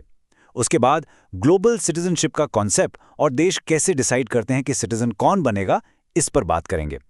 साथ ही डिस्प्लेसमेंट की सीरियस प्रॉब्लम को भी डिस्कस करेंगे और एंड में सारे इंपॉर्टेंट पॉइंट्स को समराइज करेंगे। तो चलिए शुरू करते हैं। हमारा पहला सेक्शन है सिटीजनशिप आखिर है क्या। इस कोर कॉन्सेप्ट को डिटेल में समझते हैं। देखिए, सिटीजनशिप का मतलब सिर्फ किसी देश में रहना नहीं होता। इसका कोर मीनिंग है एक पॉलिटिकल कम्युनिटी का फुल और इक्वल मेंबर होना। और यही मेंबरशिप आपको एक यूनिक आइडेंटिटी और कुछ खास राइट्स यानी अधिकार देती है। आप सिटीजनशिप को दो मेन पिलर्स पर टिका हुआ मान सकते हैं। पहला है लीगल स्टेटस, जिसमें आपके अहम अधिकार आते हैं, जैसे वोट देने का, काम करने का और वहां परमानेंटली रहने का अधिकार। और दूसरा पिलर है पॉलिटिकल आइडेंटिटी, जिससे आपकी पर्सनल आइडेंटिटी उस देश से जुड़ जाती है। अब इसी आइडिया को आगे बढ़ाते हैं। हमारा अगला सेक्शन है फुल एंड इक्वल मेंबरशिप। यहां हम देखेंगे कि इस सिटीजनशिप के आइडियल और उसकी रियलिटी के बीच क्या फर्क होता है। इसका जो कोर आइडियल है वो बहुत सिंपल है। हर सिटीजन, चाहे वो अमीर हो या गरीब, सबको कानून के तहत एक जैसे बेसिक राइट्स मिलने चाहिए। आइडियल सिचुएशन में तो ये इक्वालिटी का वादा सबके लिए सच होना चाहिए, लेकिन असलियत अक्सर अलग होती है।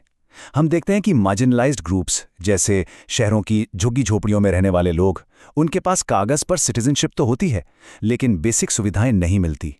इस वजह से वो फुल मेंबरशिप अनुभव नहीं कर पाते।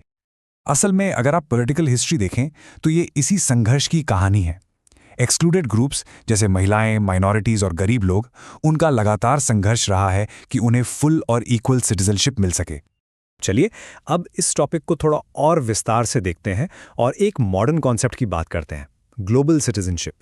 ये कॉन्सेप्ट हमें अपने देश की सीमाओं से आगे सोचने के लिए कहता है। तो ये कॉन्सेप्ट इतना ज़रूरी क्यों हो रहा है? क्योंकि आज हम क्लाइमेट चेंज, पैंडेमिक्स और टेररिज्म जैसे ग्लोबल चैलेंजेस का सामना कर रहे हैं, जो किसी देश की बॉर्डर को नहीं मानते। ग्लोबल सिटीजनशिप का मेन आइडिया ये है कि हमारी एक मॉरल रिस्पॉन्सिबिलिटी है, सिर्फ अपने देश के लोगों के लिए नहीं, बल्कि पूरी दुनिया के लोगों के लिए। इससे एक प्रैक्टिकल सवाल सामने आता है। अगर सिटीजनशिप इतनी इंपॉर्टेंट है, तो देश कैसे डिसाइड करते हैं कि किसे सिटीजनशिप देनी है? हमारा अगला सेक्शन सिटीजन्स एंड नेशंस इसी पर फोकस करता है। मोटे तौर पर देश दो क्राइटेरिया यूज करते हैं। पहला है आइडेंटिटी पर आधारित, जहां सिटीजनशिप एक जैसे धर्म, भाषा या एथनिसिटी से जुड़ी होती है। और दूसरा है वैल्यूज पर आधारित, जहां यह देखा जाता है कि एक व्यक्ति देश के संविधान और डेमोक्रेटिक प्रिंसिपल्स के प्रति कितना प्रतिबद्ध है। वैल्यूज बेस्ड अप्रोच का एक अच्छा एग्जाम्पल है इंडिया का context. Indian constitution universal citizenship देता है, जिसका मतलब है कि यह धर्म, जाति या जेंडर के आधार पर भेदभाव नहीं करता। ये एक बहुत ही रेवोल्यूशनरी फैसला था, खासकर 1947 के पार्टीशन के समय, जब देश में मजहबी और सामाजिक तनाव बहुत ज्यादा था।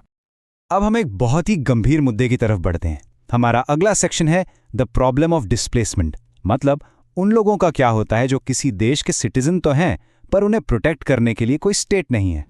एक सिटीजन के पास अपने राइट्स को प्रोटेक्ट करने के लिए एक स्टेट होता है, लेकिन उन लोगों का क्या जो युद्ध, अत्याचार या अकाल के कारण अपना देश छोड़ने पर मजबूर हो जाते हैं? उनके अधिकारों का क्या होता है? ऐसे लोगों को अक्सर स्टेटलेस पीपल कहा जाता है। ये ज़्यादातर रेफ्यूजीज होते हैं, जिनके बेसिक राइट्स इसलिए छिन जाते हैं क्योंकि उन्हें किसी भी देश का नागरिक नहीं माना जाता। इस वजह से वो एक लीगल और पॉलिटिकल लिम्बो में फंस जाते हैं। और ये एक बड़ा ग्लोबल चैलेंज बन जाता है। ये हमें एक मुश्किल सवाल पूछने पर मजबूर करता है। एक जस्ट यानी न्यायपूर्ण दुनिया में हमें उन लोगों के साथ कैसा बर्ताव करना चाहिए जिनके पास उन्हें प्रोटेक्ट करने के लिए कोई स्टेट नहीं है। तो हमने काफ़ी टॉपिक्स कवर कर लिए हैं। चलिए अब जल्दी से सभी की कॉन्सेप्ट्स को समराइज कर लेते हैं ताकि एक अच्छा रिवीजन हो जाए। तो इस टॉपिक से हमारे की टेकअवेज ये हैं। पहला, सिटीजनशिप की डेफिनेशन है एक पॉलिटिकल कम्युनिटी में फुल और इक्वल मेंबरशिप। दूसरा, इसका सबसे बड़ा टेंशन है कानूनी बराबरी और ज़मीनी सच्चाई के बीच का अंतर। तीसरा, ग्लोबल सिटीजनशिप हमें पूरी मानवता के प्रति हमारी जिम्मेदारियों के बारे में सोचने को कहता है। और आखिर में सिटीजनशिप देने के दो मेन आधार हैं। एक है आइडेंटिटी, यानी आप कौन हैं, और दूसरा है वैल्यूज, यानी आप क्या मानते हैं। इस एक्सप्लेनर को देखने के लिए धन्यवाद। नेशनलिज्म, राष्ट्रवाद, एक ऐसा लफ्ज है ना जो दिलों को जोड़ भी सकता है और देशों को तोड़ भी सकता है। पर यह इतना पावरफुल, इतना कॉम्प्लेक्स और अक्सर इतना मिसअंडरस्टूड क्यों है? आइए आज इसी को बिल्कुल आसान भाषा में समझें। कभी सोचा है ऐसी कौन सी चीज है जो लाखों करोड़ों अनजानों को एक परिवार की तरह फील करा सकती है, और वही चीज उनके बीच नफरत की दीवार भी खड़ी कर सकती है? वेल, यही है नेशनलिज्म की वो डबल एजेड स्वॉर्ड, यानी दो धारी तलवार, जिसे हम आज आगे एक्सप्लोर करने वाले हैं। तो देखिए, इसको समझने के लिए हम आज 5 पॉइंट्स पर फोकस करेंगे। पहले, नेशनलिज्म है क्या? फिर ये इमेजिन्ड कम्युनिटी का कॉन्सेप्ट क्या चीज़ है? इसके बाद आएगा राइट टू सेल्फ डिटर्मिनेशन। फिर हम देखेंगे इसके 2 अलग अलग टाइप्स, और आखिर में आज के टाइम में नेशनलिज्म और प्लूरलिज्म के बीच क्या चैलेंज है। तो ठीक है, शुरुआत करते हैं सबसे बेसिक सवाल से। आखिर ये नेशनलिज्म, ये राष्ट्रवाद है क्या? देखिए, बिल्कुल सरल शब्दों में, नेशनलिज्म एक विश्वास है, एक बिलीफ कि एक जैसा कल्चर, इतिहास या वैल्यूज शेयर करने वाले लोगों का अपना एक आज़ाद देश होना चाहिए। पर यह सिर्फ पॉलिटिक्स तक सीमित नहीं है, बिल्कुल नहीं। यह उससे कहीं ज्यादा गहरा है। ये एक साइकोलॉजिकल आइडेंटिटी है, आप कह सकते हैं एक स्टेट ऑफ माइंड है। अच्छा, यहां पर ना 2 शब्दों का फर्क समझना बहुत जरूरी है, नेशन और स्टेट। देखिए, नेशन लोगों का एक ग्रुप है जिनकी आइडेंटिटी मिलती जुलती है, ये एक साइकोलॉजिकल कॉन्सेप्ट है, दिमाग में है। वहीं दूसरी तरफ स्टेट एक पॉलिटिकल चीज है जिसकी अपनी सरकार होती है, अपने बॉर्डर्स होते हैं, ये फिजिकल है। तो नेशनलिज्म क्या करता है? ये इन दोनों को, नेशन और स्टेट को, एक साथ लाने की कोशिश करता है। तो आखिर एक नेशन बनता कैसे है? यहां पर एक बहुत ही इंटरेस्टिंग कॉन्सेप्ट सामने आता है जिसे कहते हैं द इमेजिन्ड कम्युनिटी। इसका मतलब यह है कि एक नेशन असल में एक ऐसी कम्युनिटी है जिसे उसके मेंबर्स अपने दिमाग में इमेजिन करते हैं। ये आइडिया अपने आप में कितना पावरफुल है, सोचिए। एक ही देश के करोड़ों लोग, हम में से ज्यादातर लोग एक दूसरे से कभी नहीं मिलेंगे, नाम तक नहीं जानेंगे, फिर भी हम सबके बीच एक अजीब सा कनेक्शन है, एक भाईचारे का एहसास। बस यही इमेजिनेशन है जो एक नेशन को एक नेशन बनाती है। ओके, तो ये इमेजिन्ड कम्युनिटी खड़ी किस चीज पर है? इसके ना 4 मेन पिलर्स माने जाते हैं। सबसे पहला, एक शेयर्ड बिलीव की हम सब एक हैं। दूसरा, एक शेयर्ड हिस्ट्री, यानी एक साझा अतीत। तीसरा, एक खास टेरिटरी से लगाव, मतलब अपनी होमलैंड का एहसास। और चौथा और आखिरी, शेयर्ड पॉलिटिकल आइडियल्स, यानी भविष्य के लिए एक जैसा विजन। चलिए, अब इसके साइकोलॉजिकल एस्पेक्ट से थोड़ा आगे बढ़ते हैं और इसके पॉलिटिकल गोल को देखते हैं। नेशनलिज्म का जो अल्टीमेट पॉलिटिकल एम है ना, वो है राइट टू सेल्फ डिटर्मिनेशन। साफ साफ कहें तो हर नेशन का खुद पर शासन करने का अधिकार। तो नेशनल सेल्फ डिटर्मिनेशन का मतलब क्या हुआ? बिल्कुल सिंपल। इसका मतलब है कि हर नेशन को यह हक है कि वो अपने फैसले खुद ले, बिना किसी बाहरी कंट्रोल के। और यहीं से, इसी आइडिया से नेशन स्टेट्स का जन्म होता है। अगर हम इतिहास में देखें तो इसका असर वाव जबरदस्त रहा है। 19वीं सेंचुरी में इसकी वजह से इटली और जर्मनी जैसे देश बने। 20वीं सेंचुरी में डीकोलोनाइजेशन की लहर आई, जिसमें इंडिया समेत एशिया और अफ्रीका के कितने ही देश आज़ाद हुए। लेकिन यहां एक बहुत बड़ा पैराडॉक्स भी है, एक उलझन। जरा सोचिए, अगर हर छोटा बड़ा ग्रुप अपने लिए एक अलग देश मांगने लगे, तब क्या होगा? इससे तो एक देश के अनंत टुकड़े हो सकते हैं और सिविल वॉर का खतरा भी बढ़ जाता है। और इसी पॉइंट से नेशनलिज्म के 2 बिल्कुल अलग अलग रूप हमारे सामने आते हैं। एक है इंक्लूसिव, यानी जो सबको साथ लेकर चलता है, और दूसरा है एक्सक्लूसिव, जो लोगों को बांटने का काम करता है। समझिएगा, इन दोनों में जमीन आसमान का अंतर है। पहला है सिविक नेशनलिज्म। ये किस चीज पर बेस्ड है? ये शेयर्ड वैल्यूज और देश के संविधान यानी कॉन्स्टिट्यूशन पर चलता है। यहां कोई भी इसका हिस्सा बन सकता है। फॉर एग्जाम्पल, इंडिया का डेमोक्रेटिक विजन इसका एक अच्छा एग्जाम्पल है। अब आते हैं दूसरी तरफ, एथनिक नेशनलिज्म। ये रेस, धर्म या भाषा जैसी चीजों पर आधारित होता है। यहां मेंबरशिप आपको बाय बर्थ मिलती है और इसमें अक्सर माइनॉरिटीज के लिए खतरा बना रहता है। तो अब आते हैं उस सवाल पर जो आज के दौर का शायद सबसे बड़ा चैलेंज है। इतनी ज्यादा डाइवर्सिटी, इतनी मल्टी कल्चरल सोसाइटीज में नेशनल यूनिटी को कैसे बनाए रखा जाए? आज दुनिया के ज्यादातर देश इसी एक सवाल से जूझ रहे हैं कि भाई, हम अपने बॉर्डर्स के अंदर इतने अलग अलग कल्चर्स, रिलीजन्स और लैंग्वेजेस की रिस्पेक्ट करते हुए एक नेशन के तौर पर एकजुट कैसे रहें? इसका एक सॉल्यूशन ये सुझाया जाता है कि हमें वन नेशन वन कल्चर के उस पुराने रिजिड मॉडल से आगे बढ़ना होगा। हमें एक ऐसी फ्लेक्सिबल आइडेंटिटी डेवलप करनी होगी जो डाइवर्सिटी को, यानी विविधता को, एक समस्या नहीं बल्कि एक ऐसी चीज माने जिसे सेलिब्रेट किया जाना चाहिए। तो चलिए इस पूरी बातचीत के जो की टेकअवेज हैं उन्हें जल्दी से देख लेते हैं। पहली बात, नेशनलिज्म एक इमेजिन कम्युनिटी बनाता है। दूसरी बात, सेल्फ डिटर्मिनेशन एक नेशन का खुद पर राज करने का अधिकार है। तीसरी बात, ये एक दो-धारी तलवार है, आज़ाद करने वाली भी और जुल्म करने वाली भी। और आखिरी और बहुत इंपॉर्टेंट बात, आज के दौर में इससे ग्लोबलिज्म और ग्लोबल आइडेंटिटी के आइडिया से एक चैलेंज मिल रहा है। तो आखिर में हम इस एक बड़े सवाल के साथ इस चर्चा को खत्म करते हैं।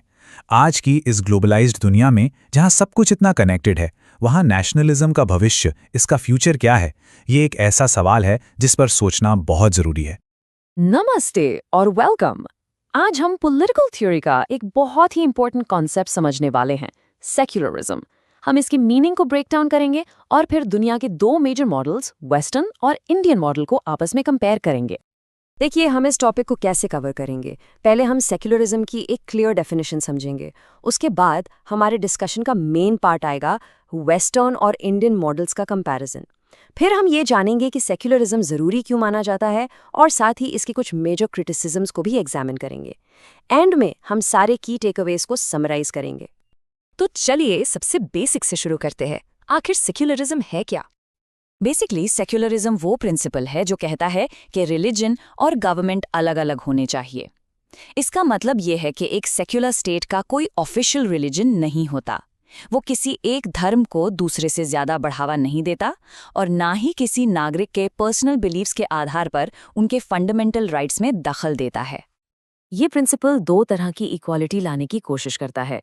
पहला, इंटर रिलीजियस इक्वालिटी, जिसका मतलब है अलग अलग धर्मों के बीच आपसी सामंजस्य बना रहे और कोई एक ग्रुप दूसरों पर हावी ना हो।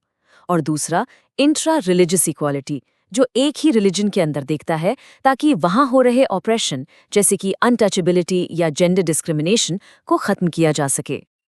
अब हम इस टॉपिक के सबसे इंटरेस्टिंग हिस्से पर आते हैं कि सेक्युलरिज्म का ये आइडिया अलग अलग जगहों पर कैसे अप्लाई होता है। चलिए दो डोमिनेंट मॉडल्स को कंपेयर करते हैं। पहले है वेस्टर्न मॉडल, जिसे वॉल ऑफ सेपरेशन भी कहते हैं। यहाँ आइडिया एक स्ट्रिक्ट सेपरेशन का है। स्टेट रिलीजियस इंस्टीट्यूशंस को कोई मदद नहीं देता और बदले में रिलीजियस संस्थाएं स्टेट पॉलिसी में दखल नहीं देती। यहाँ पूरा फोकस इंडिविजुअल लिबर्टी पर होता है और रिलीजन को एक बिल्कुल प्राइवेट मामला माना जाता है। अब इसकी तुलना इंडियन मॉडल से करते हैं, जिसे प्रिंसिपल्ड डिस्टेंस से बेहतर समझा जा सकता है। यहाँ स्टेट पूरी तरह से अलग नहीं है, बल्कि वो सभी धर्मों से एक फ्लेक्सिबल दूरी बनाकर रखता है। वो डिसाइड कर सकता है कि कब एंगेज करना है और कब नहीं।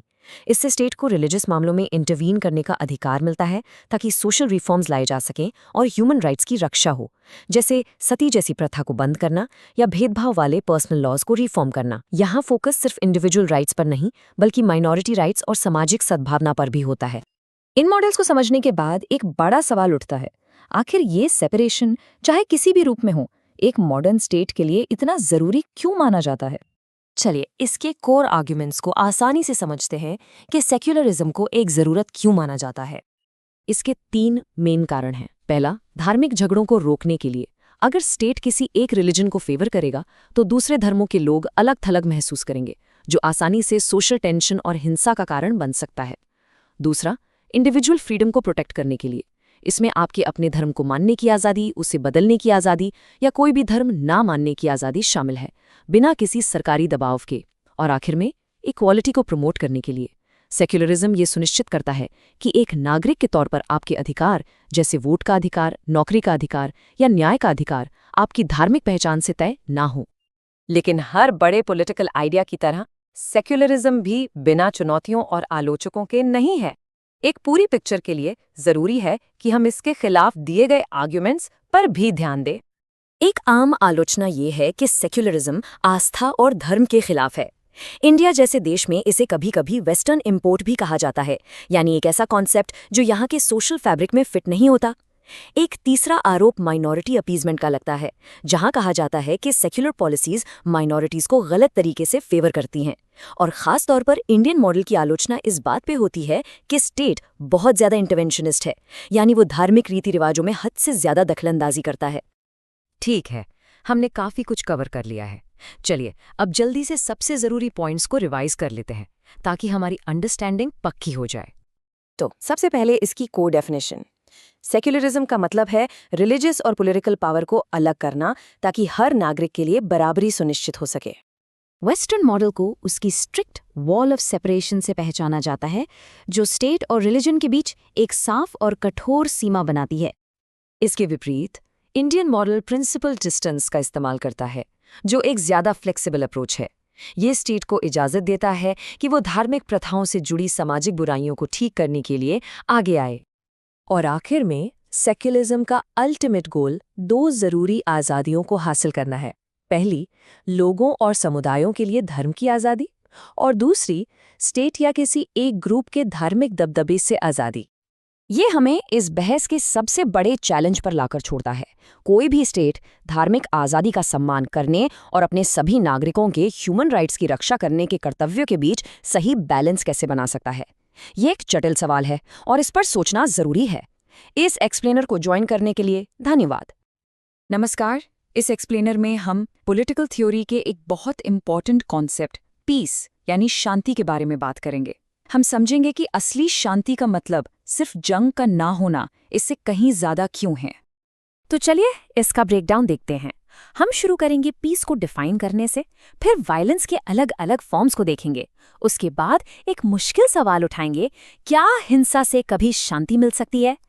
फिर हम ग्लोबल पीस के लिए जो मॉडर्न थ्रेट्स हैं उन्हें एग्जामिन करेंगे, और आखिर में ये समझेंगे कि हम पीस को प्रमोट कैसे कर सकते हैं। तो आइए अपने पहले सेक्शन से शुरू करते हैं। पीस या शांति का आखिर मतलब क्या है? हम इसे ज़्यादातर लोगों के लिए जब हम पीस के बारे में सोचते हैं तो हमारा मतलब युद्ध का ना होना होता है, लेकिन पॉलिटिकल थियोरी में ये कॉन्सेप्ट इससे कहीं ज़्यादा गहरा है। ये स्लाइड एक बहुत इंटरेस्टिंग अंतर दिखाती है जो एक्सपर्ट्स बताते हैं। एक तरफ है नेगेटिव पीस, जिसका सीधा मतलब है एक्टिव कॉन्फ्लिक्ट का ना होना। सोचिए, 2 देश युद्ध में नहीं हैं, लेकिन उनके बीच अभी भी गहरी नफरत और अविश्वास है। वहीं दूसरी तरफ है पॉजिटिव पीस। इसका मतलब है समाज में न्याय, समानता और सबकी भलाई का होना। एक ऐसी जगह जहां गरीबी, भेदभाव या अत्याचार जैसी चीजें ना हों। तो यहाँ सबसे ज़रूरी बात यह है, आपको सच्ची शांति नहीं मिल सकती अगर लोग भूखे हैं या उन पर अत्याचार हो रहा है, भले ही कोई बॉम्ब ना गिर रहे हों। यही पॉजिटिव पीस का कोर आइडिया है। ठीक है, अब आते हैं अपने अगले सेक्शन पर। पीस को ठीक से समझने के लिए पहले हमें उसके ऑपोजिट यानी वायलेंस को समझना होगा।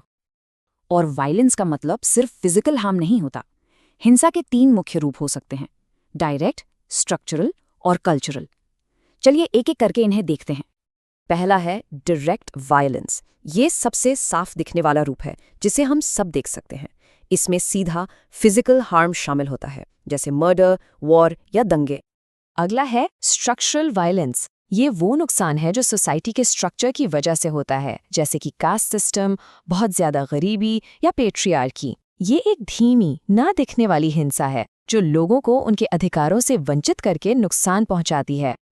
और तीसरा है कल्चरल वायलेंस। इसमें वो सारे आइडियाज, बिलीफ्स या कला भी शामिल है जिनका इस्तेमाल डायरेक्ट या स्ट्रक्चरल वायलेंस को आम बात बनाने के लिए किया जाता है। फॉर एग्जाम्पल, ये आइडिया फैलाना कि कुछ लोग नेचुरली इन्फीरियर यानी स्वभाव से ही नीचे होते हैं। अब हम एक बहुत ही जटिल सवाल पर आते हैं। क्या शांति पाने के लिए हिंसा का इस्तेमाल करना कभी ठीक है? ये एक बहुत बड़ी फिलोसॉफिकल डिबेट है। इस बार 2 मुख्य विचारधाराएं हैं। एक तरफ है जस्ट वॉर थ्योरी। इसके अनुसार कभी-कभी हिंसा जरूरी हो जाती है किसी बड़ी बुराई को रोकने के लिए, जैसे कि जेनोसाइड या कोई क्रूर तानाशाही। लेकिन दूसरी तरफ है पैसिफिस्ट व्यू, जिसका मानना है कि अंजाम साधन को सही नहीं ठहरा सकता। पैसिफिस्ट्स मानते हैं कि हिंसा से सिर्फ और हिंसा ही पैदा होती है। और ये स्लाइड पैसिफिस्ट अप्रोच को बिल्कुल साफ दिखाती है। महात्मा गांधी और मार्टिन लूथर किंग जूनियर जैसे थिंकर्स इस व्यू के बहुत बड़े समर्थक थे। उनका मानना था कि सच्ची शांति सिर्फ अहिंसक विरोध से ही हासिल की जा सकती है, एक कॉन्सेप्ट जिसे गांधी जी ने सत्याग्रह या सच की शक्ति कहा। तो इस फिलोसॉफिकल डिलेमा को ध्यान में रखते हुए आइए देखते हैं कि आज की दुनिया में ग्लोबल पीस के सामने क्या बड़े खतरे हैं। 3 बड़े खतरे सामने आते हैं। पहला, न्यूक्लियर वेपन्स का होना। दूसरा, टेररिज्म यानी आतंकवाद।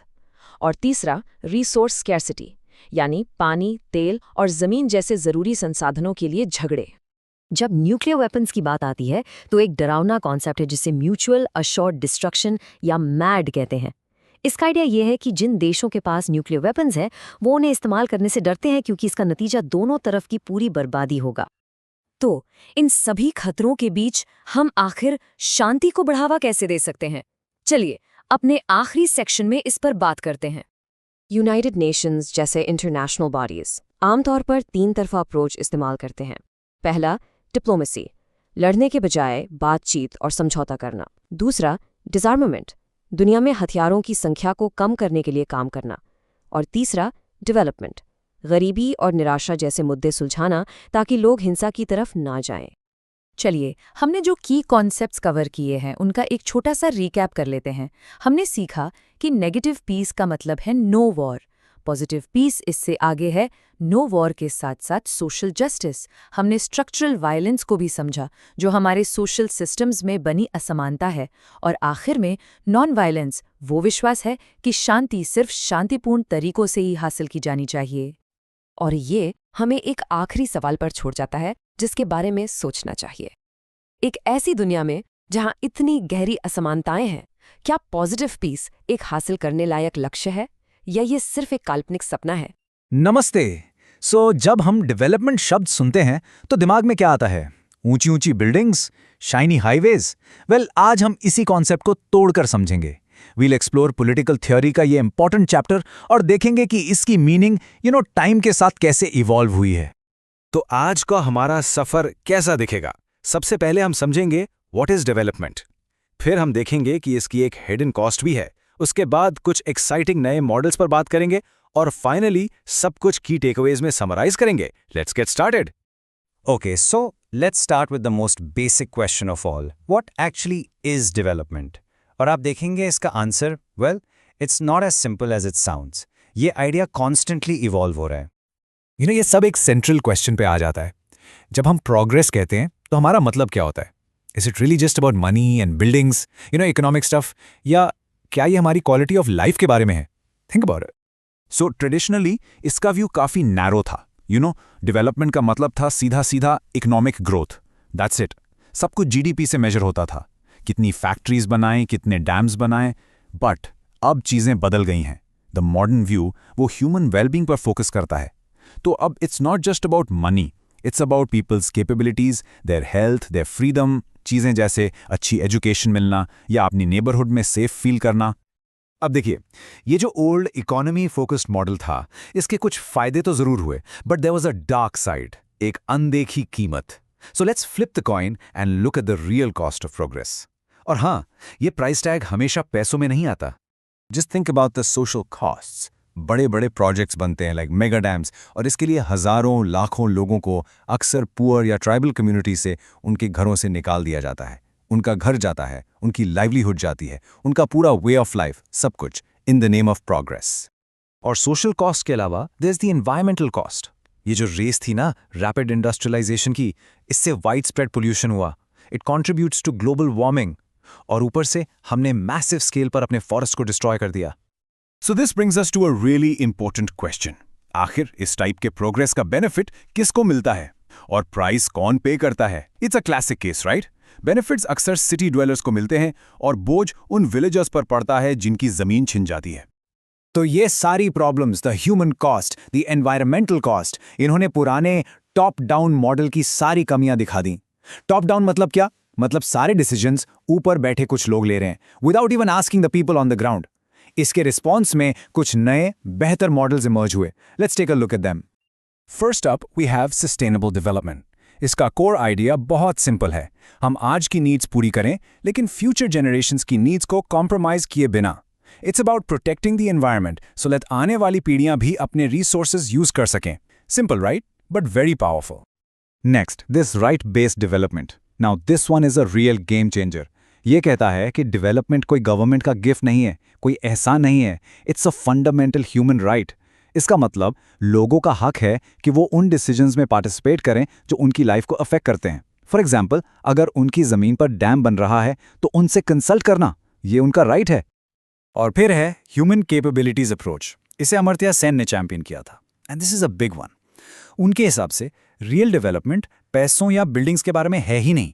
It's about expanding people's capabilities, मतलब उनकी freedom to live a life they value. सोचो, सिर्फ एक स्कूल बिल्डिंग बनाना काफ़ी नहीं है, लोगों को लिटरेट होने की कैपेबिलिटी देना, वो डेवलपमेंट है। सिर्फ हॉस्पिटल खोलना नहीं, बल्कि लोगों को हेल्दी और सेफ रहने की कैपेबिलिटी देना, दैट्स रियल डेवलपमेंट। तो इन नए मॉडल्स को रियलिटी बनाने के लिए एक चीज़ एब्सोल्युटली ज़रूरी है, a shift from top down to bottom up. Simply put, इसका मतलब है power to the people. So let's see how this democratic participation actually works. So यहाँ है प्रॉब्लम। कैपिटल सिटी में बैठे एक्सपर्ट्स डिसाइड कर रहे हैं कि एक दूर के गांव को क्या चाहिए। ये काम नहीं करता। सॉल्यूशन क्या है? गांव वालों को खुद डिसाइड करने दो। They should have a direct से। और इसका मेथड है डिसेंट्रलाइजेशन, पावर को लोकल बॉडीज के हाथ में देना। इंडिया में इसका परफेक्ट एग्जाम्पल है पंचायती राज सिस्टम, जहां लोकल बॉडीज खुद अपने डेवलपमेंट प्रोजेक्ट्स मैनेज करती हैं। Okay, so we've covered a lot of ground. अब टाइम है सब कुछ एक साथ लाने का। Let's look at the key takeaways, the most important points जो आपको इस डिस्कशन से याद रखने हैं। सो टेकअवे नंबर 1, डेवलपमेंट का फोकस शिफ्ट हो गया है from just economic growth to human wellbeing. 2, ये सो कॉल्ड प्रोग्रेस अक्सर एक डिवाइड क्रिएट करता है बेनिफिशरीज और सफरर्स के बीच में। 3, सस्टेनेबिलिटी इज की। हम प्रोग्रेस के नाम पर प्लैनेट को डिस्ट्रॉय नहीं कर सकते। और सबसे important number 4, people are the subjects of development, not its objects. उन्हें ही ड्राइवर सीट पर होना चाहिए। और इसके साथ मैं आपके लिए एक फाइनल क्वेश्चन छोड़ रहा हूं। अगर लोग डेवलपमेंट के ऑब्जेक्ट्स नहीं सब्जेक्ट्स हैं, तो हमारी कम्युनिटीज को वो एक सबसे बड़ा चेंज क्या करना होगा जिससे ये बात सिर्फ किताबों में ना रहे बल्कि रियलिटी बन जाए? इस पर सोचना जरूर। Thanks for watching.